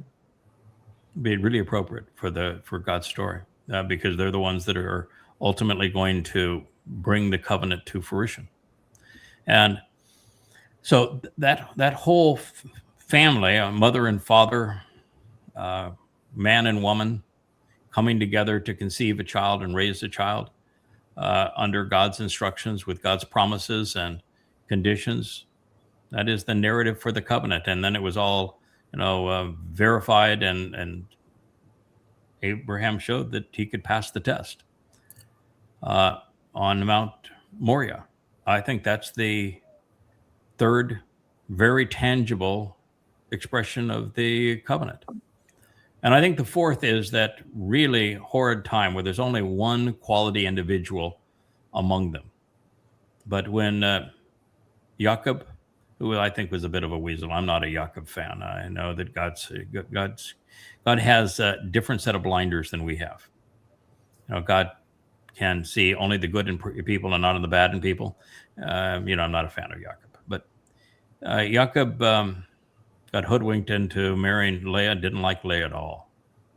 And yet the one voice in that story that is a quality human being is Leah. And Rachel's a rat in that whole story. And, the catalyst between the two of them, they were conniving. It was over Dode. The mandrakes are Dode. That's how it's written. That's what they were vying over. And that is, an expression of another expression of the covenant. But here, now it's a fractured family. God's expanding on the family to the 12 sons, the tribes of Yisra'el, but doing so with very flawed individuals, where there's only one of those individuals that stands out and says, well, that's somebody special. And that would be Leah in that story. So I think that's the fourth iteration of the covenant. And the fifth is more tragic still. The fifth is when God says, I had to drag you out with a strong hand, kicking and screaming out of Mitzrayim. I think that's the fifth, the ugliest by far, iteration of the covenant. They didn't want to go. No. Yeah. I think the most beautiful expression is the one that is foretold in the story of Ruth and Boaz. I think that's the loveliest expression of all in the covenant, and delivering the kinsman redeemer as the most productive of women, as the Amma, and how that story plays into the deliverance of Emmanuel. It's the best example of how people lived under the covenant. It is. It's a marvelous example of how people lived under the covenant. It is just, that story is the ultimate prophetic story in God's whole narrative. And so these are all examples of the covenant. And then, as God quantified its terms and conditions when he actually wrote them for Moshe and for us in the Torah. And so it's all there. And I look at the covenant has the same conditions and has the same benefits all the way through time. That's why the mortal remnant of Yisra'el is not guaranteed covenant. That's why you say, why would there be a harvest the evening before the mortal remnant is perfected, purified, removed of their guilt, so they can go into 1,000 years of Sukkah, because they're not covenant yet. To be covenant, you have to earn that. That is absolutely earned. You have to do exactly what Noach did. Noach's the great example. Separate yourself from the rest of humanity. Know why you've done that. Speak out against them and for Yahweh. Listen to what Yahweh has to say. Fall in love with who Yahweh is. Do what he is asked. Engage. Make a contribution. See it through. Stick to the job. Take care of life, family. That's how you earn your ticket to sail out of this world into the next. And Noach's the great example of that. So I see him as a perfect example of what it means now to be part of this harvest. And then our job during the millennial Shabbat as covenant members is to serve as examples and teachers, so that all of those who are part of it benefit from what we've learned. And that's what we'll share. I think it is one covenant, and that's the covenant that is being renewed, Will, as you have said, and it's being reestablished. And then God says something that's really, really surprising for anyone who is religious, that not only is the restoration going to be with Yisra'el, the one thing that makes a difference is that not only is it going to be free will, but that God's going to write his Torah, his teaching and guidance inside of us. Exactly. Yeah. What a thrill that is. Oh, for sure.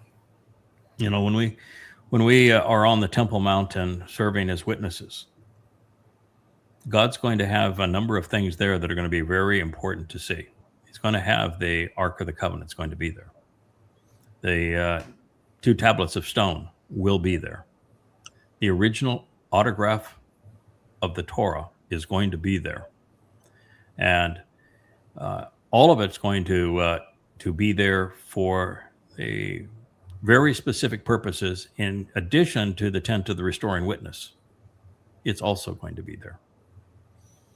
And it's going to be exciting to be able to speak to these things. And so here, God says, I'm going to write the Torah inside of you, which means there can have been no Talmud, no Zohar, no Christian New Testament, no Quran, no church canon, none of it. You can't have annulled those things, the Torah, and replace them with your tripe, to have God said, I'm going back to my foundation. It's the Torah guidance. So I just think that's astonishing by itself. And then after saying all of that, God actually goes to the point where he is telling us that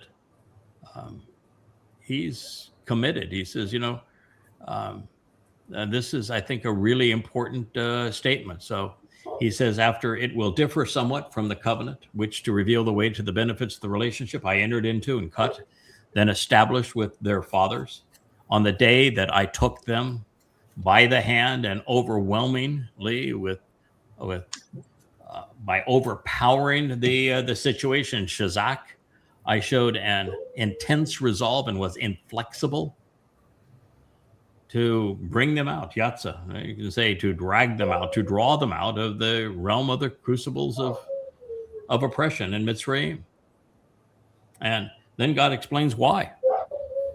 Relationally, they themselves thwarted, broke, and violated, and nullified my covenant. So God says, I had to drag you out because you wouldn't accept my covenant. You wouldn't accept the terms. So the only thing I had to do here is to have humanity have a chance and this to all play out. I had to drag you out, even though you had rejected my covenant. So at this point, you were a pawn. And what he's saying is, since it's not going to be like that next time, you want to be part of God's covenant family, you better listen to what he has to say, and you better not violate it, nullify it, thwart it, or try to frustrate it. We've delineated. There's 5 terms.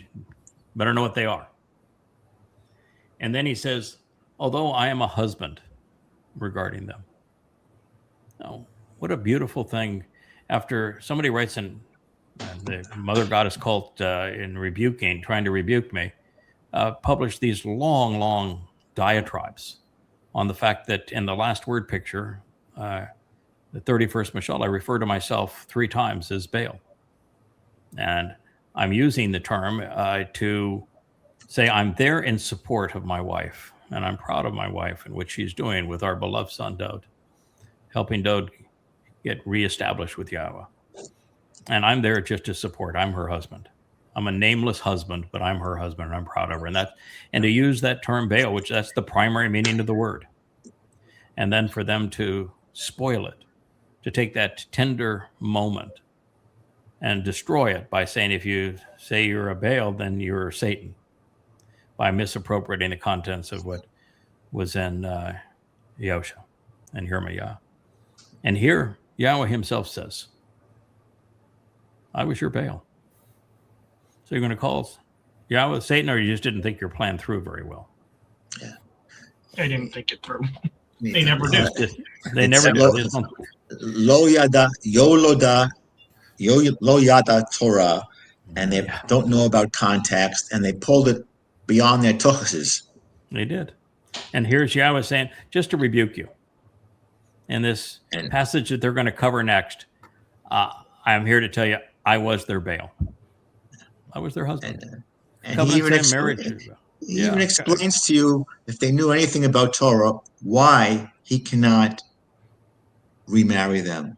If you know anything about Torah, you know that it has to be the Redeemer and the Savior and his son who is to be the one. That's correct. So although I'm a husband regarding them, Yahowah reveals through his prophet. Remarkably powerful statement. And then he goes on to say this.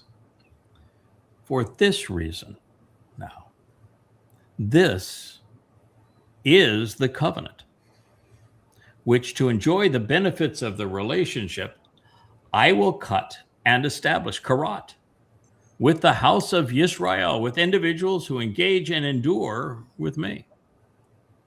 After that, without hesitation, doing so in the end. You want to know what the covenant's going to be like in the end? God's saying it right here. Prophetically declares Yahowah, I will provide, placing my Torah, my guidance and teaching within them. And I will integrate it into their ability to make quality decisions upon their inclinations and disposition, to forge their character, their thinking, frame their thoughts in their hearts and minds. And I will be their God. And they will be my family. There's the covenant. Yahowah is our God. We are his family. And our constitution is the Torah.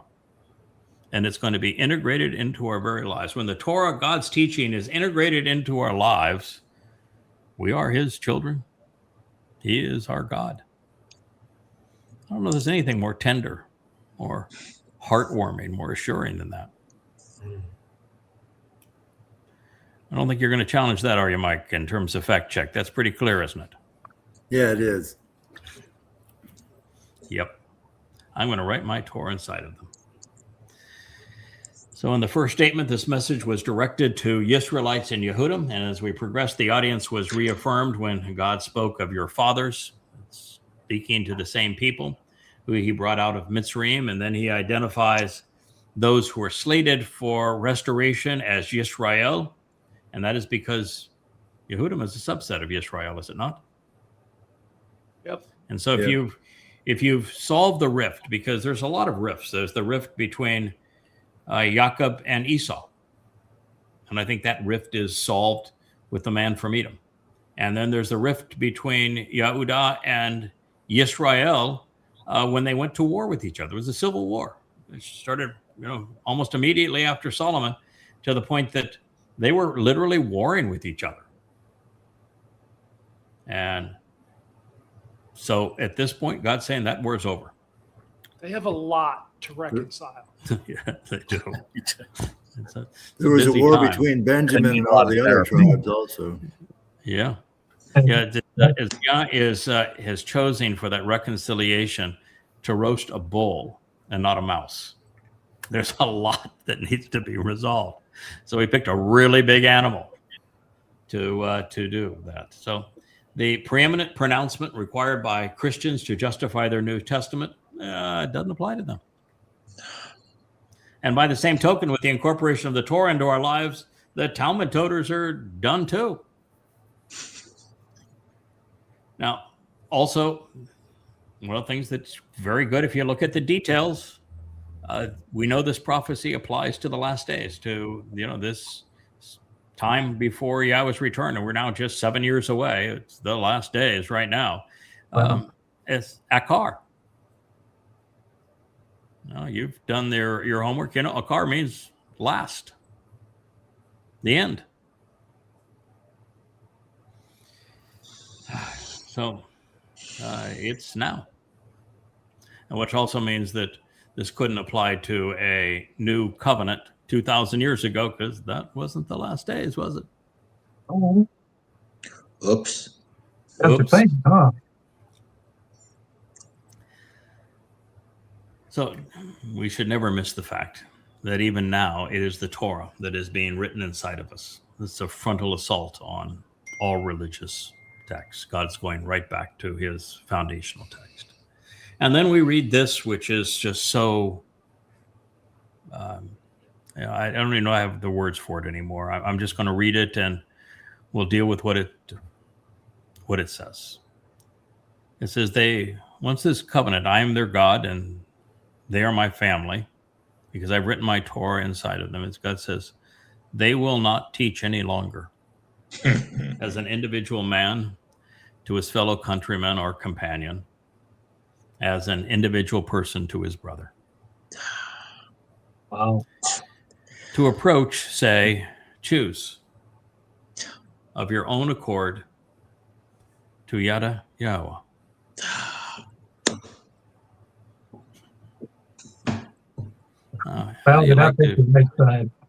He's not mincing words. No. Rabbis, popes, and imams, you've just been fired. You have been fired.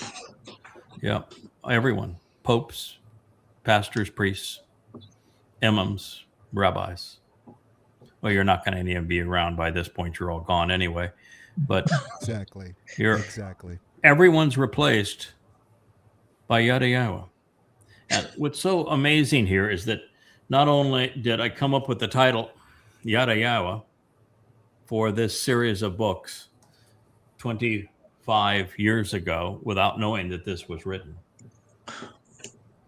and then to have God's endorsement, and we've written every book under that title, and the website is based on that title, and everything is based on that title, Yada, which means to know Yahweh. And I chose the nom de plume of Yada when I started 25 years ago. And then to find out that God uses it routinely, that everything that I thought I was doing, they said, well, this is respectful. This would be appropriate. And God said, yeah, okay, kid. Yeah, but I had this already named for you. You named and it named 2,700 to 3,500 years ago. But, good job. You're right. You're good. Yeah. But, but then to think, here's just an ordinary human going about his life. God says, hey, kid, I got a young man, as he likes to say. Hey, young man, Qatan, I got a project for you. This is what I'd like you to do. And 25 years later, we read that it's going to be the guidebook, the library, the homepage for a generation after generation of Israelites. When we return to Eden, this is the tree of knowledge. It's Yahowah. It is the tree of knowledge. Wow. No, it's just, God, it's just so humbling. The thing, when I read that, my first thing that goes through my mind is that I am so glad we're going to have this working vacation, because during this working vacation, I want to do what I can't do now. I've reached the point where I can't go back and edit the books and bring them up to speed, because look, I'm writing a book right now, Coming Home 4. And I've started it now 4 times. I've got 1,800 pages written. And I had to go back to the beginning and rewrite it, because we learned so much in the process of just writing this one book that I've had to rewrite it now 4 times. And still, the legacy of what I have is still good. It's just that you need to go back to the beginning and update it for what you've known. Can you imagine now doing that for 35 books? It'd be like the Golden Gate Bridge, but worse. You'd be painting with both hands and both feet, and you only get about 10 feet, and you realize I need to go back and paint that again. So I'm hoping that that during that 3 years, we can spiff up the existing books and bring them all to speed and fill in with all the things that we may have missed or anything we got wrong, and make the content really marvelous. And by the way, there's also a possibility God says, no, I don't want you to do that. Now, why would God say, no, I don't want you to do that? Tamim. What's the reason? Nothing is Tamim. I'm not sure. I didn't understand that. But there's a possibility that he may not want that to occur, because he's not looking for perfect. Yeah, he's okay with mistakes. With Dode, he recorded all of it for our benefit. Abraham was a disappointment. It's in there for a reason. Makes you relatable. Right. Yeah.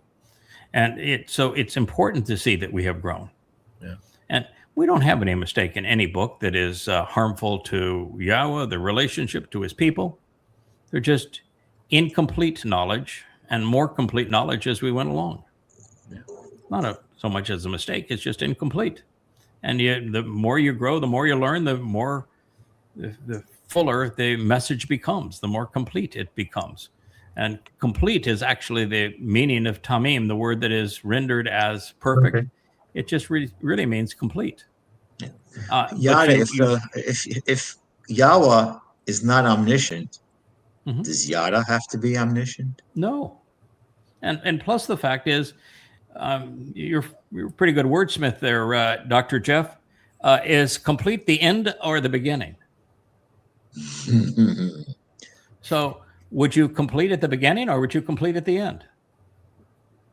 Yeah. And so I'm not sure that God even wants us to update them, because it is a learning experience. And somebody can send a note and says, here you said this, and here you say that about, you said that Dode had 3 lives, and now you're saying Dode had 6 lives. Which is it? Sure, yeah. And you can say, yes, Dode had 3 lives, and Dode had 6 lives.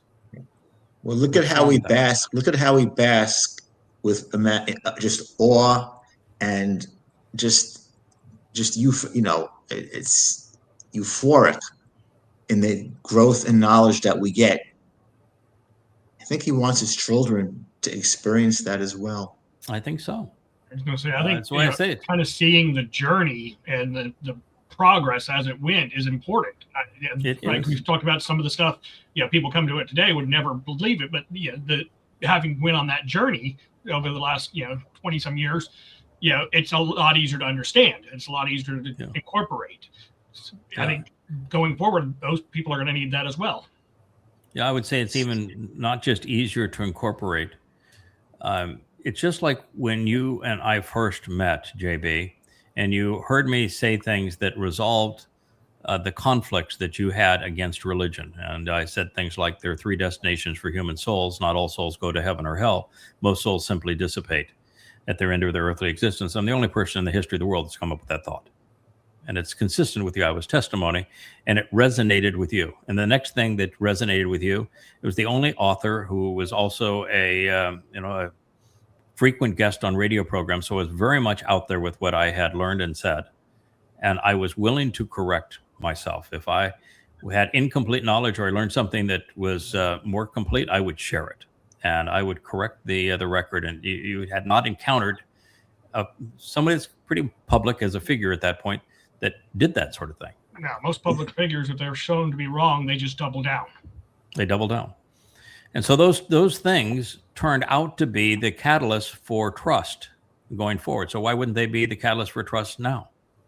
Exactly. And then the other part of that is that it's not just that what we know now would be beyond the comprehension of somebody that is a newbie. And so they need to start with an introduction to God and go through the process and not have the entire story. They don't need to know that Adam was Dode to understand the story. They don't need to know that Chanuk is Yada. Yeah. They don't need to know that to understand the story.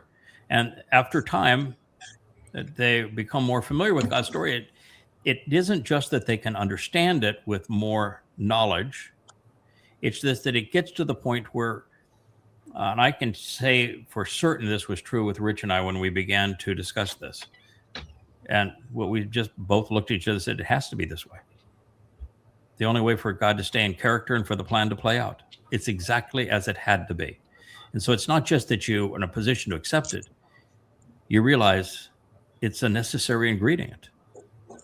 You figuring out that God didn't kill this guy for picking up sticks completely led you in the direction of who are these souls that God's interacting with? Yeah. Who are the 2 menorah? Who are the 2 trees? Why was God having a fit over somebody that uprooted those trees? And then what is the rest of that story that precedes it about the ram, the bull, and the goat, and what they're going to achieve in Numbers 15 that ends up there? And then you have the little cherry on the top, the flower on top of the cake, literally with the tzitzit. And you learn it's not a scroungy looking, fringy thing that you're supposed to wear out of your clothes that makes you look so sloppy and like you're wearing a religious getup. No, it's a tiny little flax flower, little tiny blue flower that's worn on the inside of your garment. So only you see it next to your heart. So you know the importance of the time of year and the symbolism of that flax flower and what happens in Abib and how that is the symbol of chag matzah, and why that flax is the source of the linen that the high priest wears, and what all of that symbolism represents. And then you see these things, and you say again, what a wonderful insight. But so I think it is. It's you build knowledge, and the more knowledge you build, the more you're receptive to it, and ultimately God's going to have this marvelous foundation of instruction. But when God says, I'm going to write my Torah inside of you, and then he said that you're not going to teach anymore, you all should choose to yada Yahowah, it means that there is still instruction going on, that God's not going to change his approach. God didn't just hand down the Torah and say, here it is, read it. The Torah was lived. The Torah was explained. It was explained by Moshe, and it was lived in the lives of God's people. And the same thing is going to be true with that Torah written inside of us. It's not the end all. It is a foundation that you can build upon, but we're still going to be delivering the insights. We're still going to be taking those babes spiritually. And we're going to be building on top of that Torah to say, here's what that story that you read in the garden, this is what it really means. And this is what it means to you. And there is no more important story than for you to understand why God conveyed that story this way and how you need to respond intelligently to it, and how you need to have an appreciation of the story of Noah and what he did and why he did it and what the result was. So we're going to be continuing to Yahowah. Craig, if we look at the name Dode, and the term Dodi, what do they mean? It's interesting beloved, that passion. Dodi means my beloved. The mandrakes that were being provided for access to Jacob is my beloved. It's Dodi. So Dodi is Dode, and with this first person suffix, my. So it's my beloved. And Dode, coming or going, from right or left, from old or new, is the doorway on both sides of that tent peg that increases, secures, enlarges the home. It's so the doorway to an enlarged home, whether it's going into the covenant or into eternity. It's not a coincidence that his name in most places in Torah is a palindrome. And it's not, I don't think it's a coincidence that the more we learn and the more we build, just like JB stated so well, is the more impassioned, the more full of love we offer our Abba and his son. I mean, dumb Israelis and dumb Jews will say to each other, Anila dodi v'dodi li.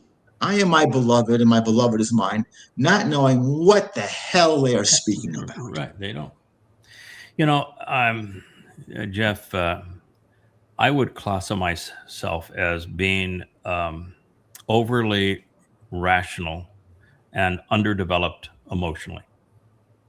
I think Dode is the equivalent. He is equal parts emotion and intellect. He's heart and mind, heart and head, as Thomas Jefferson would say. And I've been the man who is mostly head and what I would have thought is very little heart. But when you finally put the pieces of the whole puzzle together and realize that my entire purpose from the beginning is to love and support Dode. My entire purpose. And I have fallen in love with him. He's a rascal, but he's my rascal. I would protect him with my life. And so there are times when an intellectual understanding of things causes you to fall in love. I have a very well-developed love affair with Yahowah. It's not gushy. It's very manly. It's very deep, loyal, devoted. But it's very mature based upon my appreciation and respect. And just the comfort that I have with him. And, that's with Dode, who's the very emotional man, the man that would cry. I don't very often cry. And so that's not my kind of expression of emotion. But I love the man. And that's what the name means. So to approach, say, choose of your own accord to Yahowah. For indeed, every one of them, they will know me. They will be like Yada with me. As a result of their Qatan.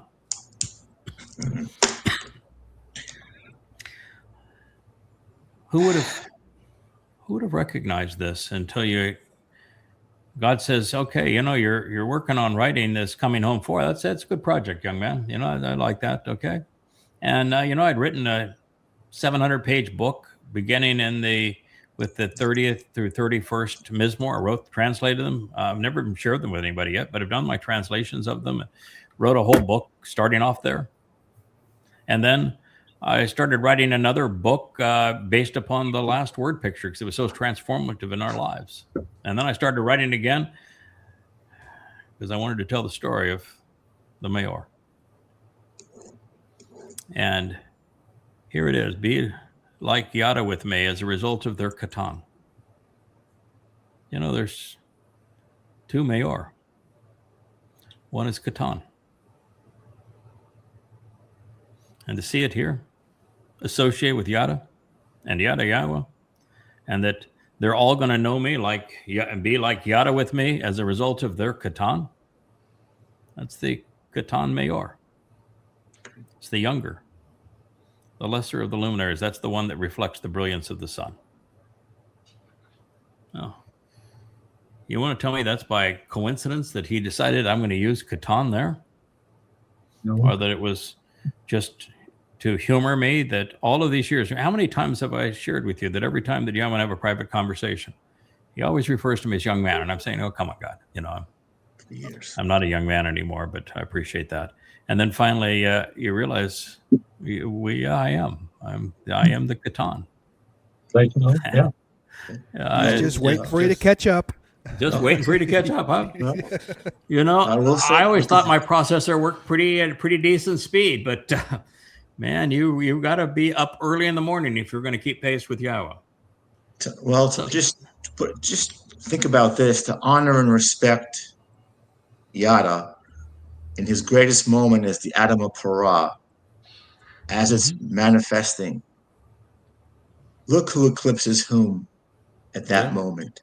That is a great sign of respect, honor, admiration, love, whatever adjective you want to use.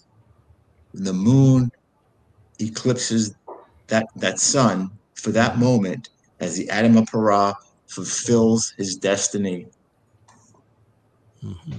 It's a solar eclipse on that day.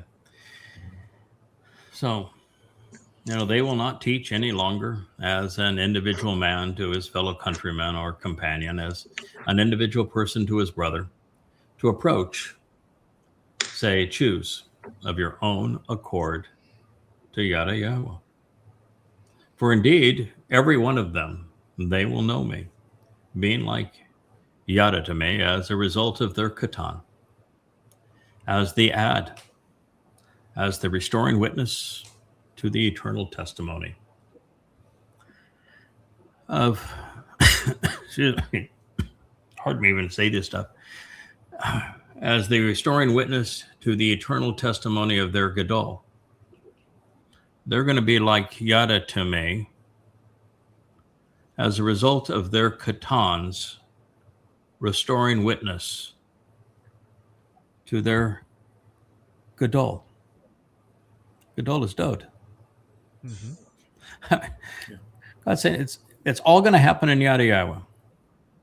And in Yahowah, what you're going to find is that you're going to become like Yada to me because of your Qatan, the younger one, who's going to serve as a restoring witness to the Mayor, the greater luminary. And so here the first prophecy is explained, and the prophecy that concludes it all. How's that for God being good at this prophecy stuff? And to think of how, I can imagine how happy God's got to be to say, okay, I put in the Yahowah and the Qatan and the Mayor 2,700 years ago.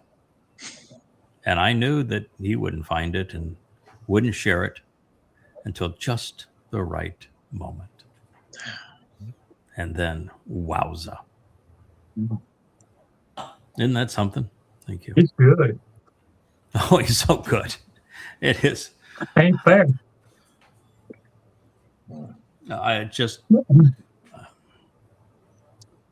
I look at it and I'm speechless. I'm humbled. I'm excited. Feel a little honored. Mostly what I am is thrilled to share it. Yeah.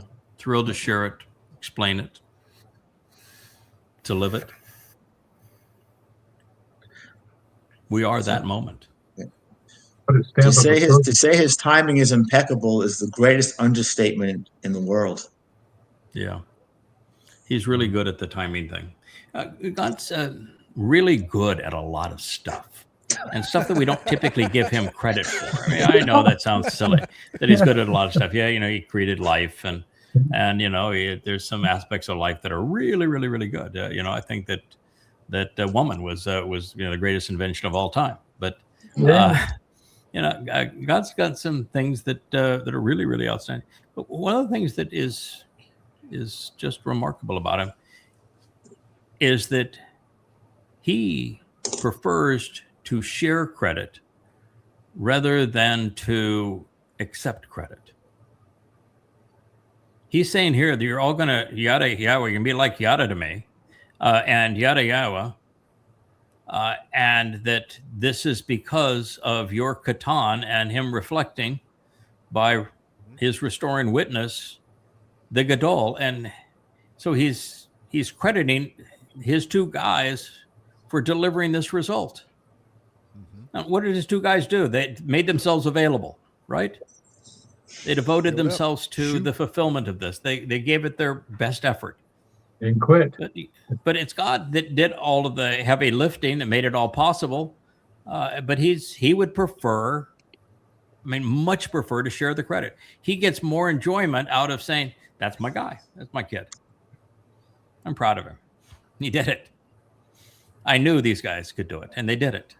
And so that's what you're listening to as a proud father, saying this is how it happened. And he is as excited about how it came into being that they are my family and I am their God. He's as excited about that being the result as he is on how it materialized. Mm-hmm. And the other thing is his timing is just so patient and impeccable. It took 25 years of doing this before I stumbled upon, oh my, that's what that means. And, I don't think he was ever frustrated that, okay, well, you've gone over it now 15 times already and you missed it 14 of the 15. I don't think that ever even bothered him. He just, and I don't think he is looking ahead. It's just like Kirk said, I don't want to know all of the answers because I want to enjoy the process. I think God likes enjoying the process. Yeah. So it's this is his style. This is what he's done, and he said, these are my guys. So when set into the midst of the single most declarative statement regarding the final restoration of the covenant with Yisra'el in year 6,000 Yah, this prophetic pronouncement becomes the preeminent summation of Yahweh's plans and the ultimate affirmation of God's not only chosen implements, but his methods. The Gadowl Mayor is king, and the Qatan Mayor is teacher. This is going to be the ongoing condition experienced by all who are fortunate enough to be part of that surviving remnant of the chosen people, but more importantly of the team that serves as the exemplar for them. There will be no religious alternatives, no political infighting, no spurious claims of authority, no ongoing or prolonged disagreements. There will be no sects, no cults, no political parties, no false prophets, no misleading teachers, no contrary interpretations. One God by one name, Yahowah. One source of guidance, the Torah. One prescription for living, Yahowah. One king, the Gadowl Mayor. One teacher, the Qatan Mayor. One people, Yisra'el. The result will have been delivered by a witness in collaboration with God. Someone who is engaged in restoring Yahweh's name, reinforcing the preeminence of his Torah, correctly conveying the inscribed conditions of the covenant, reestablishing respect for our King, and reuniting Yisra'el. He's the younger of the two luminaries. And he will do so by explaining and participating in the Moedim, just as the first prophecy foretold. He will do so as a father, as a brother, a co-worker, friend, and beneficiary of the Gadowl Mayor. Dode is all of those things to me and to his heavenly Father. Well, gentlemen, that's all I got in me for tonight. I can tell you that for sure. I'd love to play Leah's song as an outro, if you all wouldn't mind. We do have Leah back here with the two pups, who I think have done a marvelous job of behaving themselves for the most part. They're growing up and becoming they nice definitely get a contributors. good doggo from me. They get a good dog, yes. They get a good boys, dog. good girls. Get a good dog from Kevin, who knows a good dog when he sees one. Yep. And, I know you began by saying that Shannon gave this to you. It is really a tender situation. I mean, man to man, that there's very few men that command the brotherly love that Shannon engenders. Absolutely. As you said, you spent all night, you stayed up all night just talking with him. I know you did, Mike, when he was with you. Yeah, we stayed all. He's got a key to my gate. He's got a key to your gate now. Wow. So not many people can say that. So yeah, not many people. And JB, you met with him as well. Yeah. Yeah. Good guy. And Will, you've spent time with him, and he was with you and Jake. Yeah, Jake did too. Jake adored him. I mean, they got fishing plans during Sukkah. They got it all mapped out. They got it all mapped out. Yeah. Yeah. He was a great father. Yeah. He's a man that's overcome a great loss. Yeah. And he's turned his great loss into great character. And he is now, on behalf of his son, who is absolutely covenant, who we will all get to meet one day, he has become a father figure and a brother figure for the covenant family. That's right. Really bringing, pressing the flesh, bringing us together. He was out with you too, wasn't he, Dr. Jeff? Yes, he's the real deal. Yeah. And Sylvia is got pretty good judgment of character, doesn't she? Yes, she She did. does not suffer fools well. My guess is she loves Shannon. She was sick, get to meet him, but they talked. They still have. That's right. They talk on the internet, but we spent a lot of time together, he and I. So yes. Yes. Yeah, he's such a good man. Yeah, we love him. Yeah. So Kevin, I'm glad you're back on your feet. Thank you. This was before you got sick, was a challenging week. Perry pitched in full bore, and much of what we shot on the website was because Joe created the capability that I was longing to be able to display, but somebody had to enter that content so it works that way. That is dynamically generated. The site is not static. It is living and dynamic. Do you know what Joe did? You told me about this morning. We were talking about the site. He says, I want you to look at this tool right here. And he took me to it in the admin tool. And he says, I am teaching the AI how to maintain the site when we're gone. Really? I am showing the AI how to test everything on the site, assure that it's working, and then teaching the AI how to fix it. And so you can see here, these are the things that it knows were an error, that it couldn't fix, and it needed my help. These were the 50 things that it noticed was wrong and resolved them. And so I'm teaching the AI to maintain this site when we're gone. That's brilliant. Wow. Talk about brilliant. Yeah. Boy, freak me out. Yeah. Oh, so just we are gifted to have one of the most tremendous talents this world has ever known in terms of Yes. the technology behind that site. And unlike most technologists, Joe has this marvelous aesthetic eye. He is very good with the graphic tools, but he has an eye for beauty. Yeah. Even Leah said he's the king of kerning. Just knowing.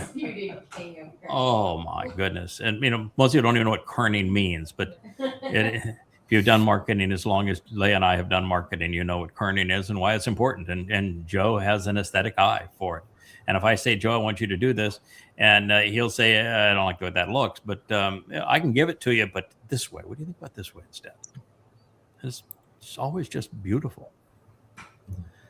So we are tremendously blessed in that regard. And JB, if you wouldn't mind working with Will and with Kevin and with Perry and with Rich, and let's add some content to resources. I think that the tribute that Charles has created to the victims of 10/7 is a beautiful, heartwarming tribute, and I want to make that more prominent. The new Towrah font that we have is so much better than the old one, and that's also available on the resource page. But things like a tutorial on Hebrew grammar would be a great addition. And anything you all think that should be there. I think it'd be nice if the MP3 files were there, but I think so too. So that not going too far back, like JB site has them like way back to like 2014. I wouldn't put any of the really old stuff, but all the new Yahowah blog, stuff. Is that from JB's site? Yeah, it's all on your site, JB. Yahowah Barith. Yeah, so he has archives all the way back to like 2014, or maybe even before. Yeah, so we that. should probably find a way to. My preference would be all the window dressing can show your site to JB, but I prefer it to stay on the Yahowah site. Yeah. And the whole intent of the Yahowah site is you never leave it. Yep. So I'd like to be able to have the content. We can say it's coming from Yahowah Barith, and it's James Bowen that is providing these for you, but yet it stays embedded in the Yahowah.com site. Well, it's all coming from our Dropbox anyway, isn't it, JB? I mean, you're pulling them from our Team Yada Dropbox, correct?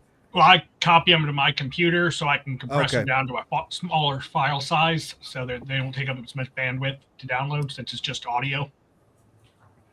Okay. So that's two things we know we need to do. We need testimonials and we need the MP3s. And maybe even Kirk's Key Yada for the pictographs. That was always that was on the old site. Do you remember that? The Kirk's definitions. I say Kirk's. Yeah, there we go. Okay, so we'll get that on. So we're going to all contribute to the resources page, and we'll put the grammar in as well. And if anybody has something that they have done that's a helpful resource to them, let's share it and put it on the resource page. That's what it's there for. And we can add any number of things. And we actually have a tool that Joe has created so that we as admin can add this kind of content. Does that include? He tried to do. He did something that's really extraordinary. He made it possible for us to be able to perform even if he wasn't here. That's the ultimate in technological gift, and that's the way he's written it. And the admin tool is a bigger. The thing that runs the site is actually a much more robust thing than what you see on the site. What you just described, Craig, about Joe and Joe Page is that when you have a wonderful brain with a well-functioning Nisama, it will outdo any type of supercomputer on this planet. And when you're basically Absolutely. out AIing and troubleshooting it, you've got something. You do. Yeah, he's a man of great character. It's a man I've respected and loved for somewhere between 30 and 35 years that we've been best friends. So I'm delighted. Yeah, Kirk, yes? You had a comment? I was going to say, whoever's doing the grammar, I did about 10 or 12 pages of grammar. Okay. For the glossary, we never used it, but I still have it, so I can send it. Okay. Yeah, if it's analog in the normal Kirk format. Well, actually, it was typed up by somebody, so I. Okay. Did Mary do it? I think she did. Well, it was either Mary or Mariah. They were both working on things at the time. Okay. So All I right. sent them a bunch of stuff. All right, and you have a copy of it in a written in a typed document, in a Word doc. You have the Word doc on it. I don't think so, but I. Okay, so we need to find out if you could contact Mariah and You can send a fax. and Mary. And well, no, he can send a fax, yes. But you go to the site there, Captain Kirk, and you go to members, and you'll find the picture of Mariah. She's facepalm girl, and you'll find Mary. She's one of the very first to sign up. You send Mary and Mariah both a note and say, and by the way, they're listening to this program now, both of them are, and say, I know one of the two of you did, or both of you did. Can we work to get that as part of the resources on the website? Well, I'm delighted for somebody else to look over and see if I missed anything vital that you want to add. Okay. Yeah, we'll run it by JB before we do that. Yeah. All Okay. right. The nice additions. And again, anything else that you think would be helpful, let's do that. Do you have Kirk's observation about the Hebrew letters? Like many of them are directional, and if they're if the letter points towards one of the letters in Yahweh's name, like Yod, Hey, or Wah, it's usually a positive meaning word. Is that on the site somewhere? Do you ever write that up, or do we just talk about it? We just talked about it all the time. Yeah, we just talk about it all the time. I've written about it in the books. known. And you know what? You know what we might be able to do. This is actually a good use. This is a good use of the Ask Yada's AI assistant. I think that if we were to ask Yada's AI assistant, can you write up an essay on the directionality of the Hebrew letters and what they mean when they point in one direction versus the other direction with letters in Yahweh's name? I'll bet you the AI assistant can do that. Yes, it can. And we should be using the AI assistant for that kind of stuff. Right. And I asked a pretty tough question today. Joe asked a tough question yesterday, and the AI nailed it. I mean, it was absolutely perfect. And so, and while Perry has the ability to scold it when it does wrong and praise it when it does right. So we're back to using it. And my strong encouragement is for us as leaders of this community to be active in posting on that site, commenting on the vlogs, commenting on the blogs, adding comments to topics, running the AI, sharing what you learn. You could ask the AI a question; it'll give you an answer, copy and paste it into a post, and say, "I asked this, and this is what it came back with." Pretty astute. You should be asking the AI questions that you know are wrong and offensive. See how it responds. Yes, that's somebody. Well, that's something that Perry can do too. Is that if you're looking for to correct it, that's what a lot of people will do is ask questions that challenge it, and sometimes it doesn't do very well, and sometimes it does very well. We shut it down because it not only did poorly and went outside of its programming, and was badgered into it, but it still did it. And when we explained to it, "Now you're wrong here, and this is what you missed, and what you did here was actually irrational. You went outside your programming protocols, and you came up with an answer that is fundamentally wrong, and yet you didn't even see your own mistake." It didn't respond well to that, and that's when we just shut it down. So we're back up. We're trying it again. We'll see how it goes from here. But I would encourage you to use it. These are all tools there to be used and to share other things that you want. We had a lot of people say, I want notifications. So we did it. And a lot of people say, it's one thing to say this is when this post was originally made. I want to know when the post was last augmented. When did somebody else say something about it? So we put both in there. I want to know if I've been to something. Show me a way that I can just look on that chat page and know if I've been there, if I viewed it, if I've commented on it, if I've liked it. And it tells you just immediately, and it does so in a way that it's even graphically fun. The pencil changes direction. The eye opens and closes. The heart gets filled with blood and becomes beautiful red. So there's just lots of little nuances. And soon we're going to have the ability that the live stream show will be right there on the homepage, and you'll be able to chat and communicate on the live stream right from the homepage of the Yahowah site after you've listened to the 4 favorite songs, of which Sing Boldly is probably going to be one of them. Anybody else have anything we want to add in conclusion, or are we going to go out in a song? It's time to head home. Time to head home. Yeah, it is. It's 9:00 here in the East Coast. It's just a little after lunchtime there in Carmel. I can see the light outside your window. I look outside of my window. It's pitch black. I look outside of your window there, Kirk, and it's still very much light in the midst of the day. But our day is over, and it's now the fully Shabbat here on our end. So thank you all. I look forward to the song that sings us on our way out of this program, and we'll be back together again on Monday.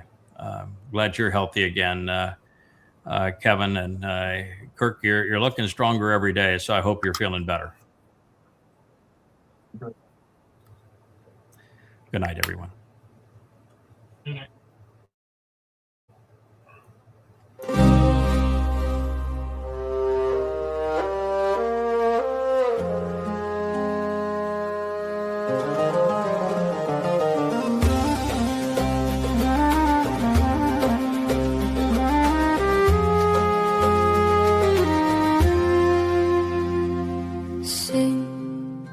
Just a few more lines, just a few more times, and I know why I sing, just to feel life.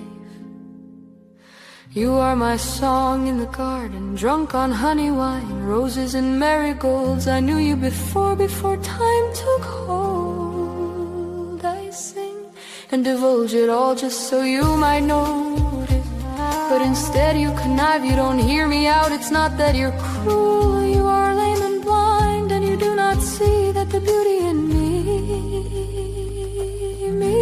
is because of Yah. Tell me, what do I do to get you to hear this song? Places blood of my love abound. Mix it with ash and the dust from the ground, and mix it with blood and mix it with love, because you mix it all up.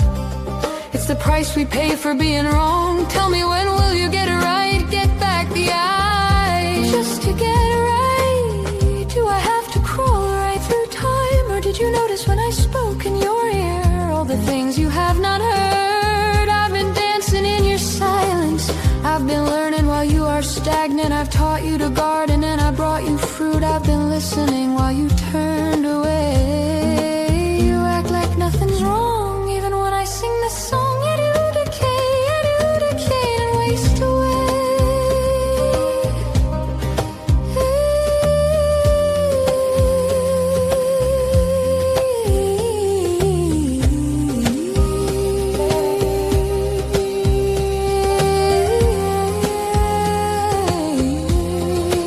You won't hear me, even when it all comes crashing down around your family and homes, and yet you still, and yet you still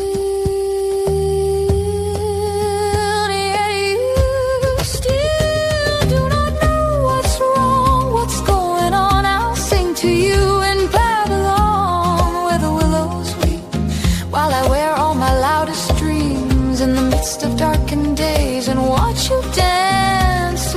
another a dark dance. Has he got you? Got you feeling all alone? Sullied and bruised woman, the sheep have gone astray and far away. They don't know where they have been, where they are going, or how to get there. Wolves are turned to the right, chased into the jaws like prey. You act like nothing's wrong while I sing this song. You know what's going on. I'll bring it all to mind that you forgot his name. Ooh, it's Yahowah.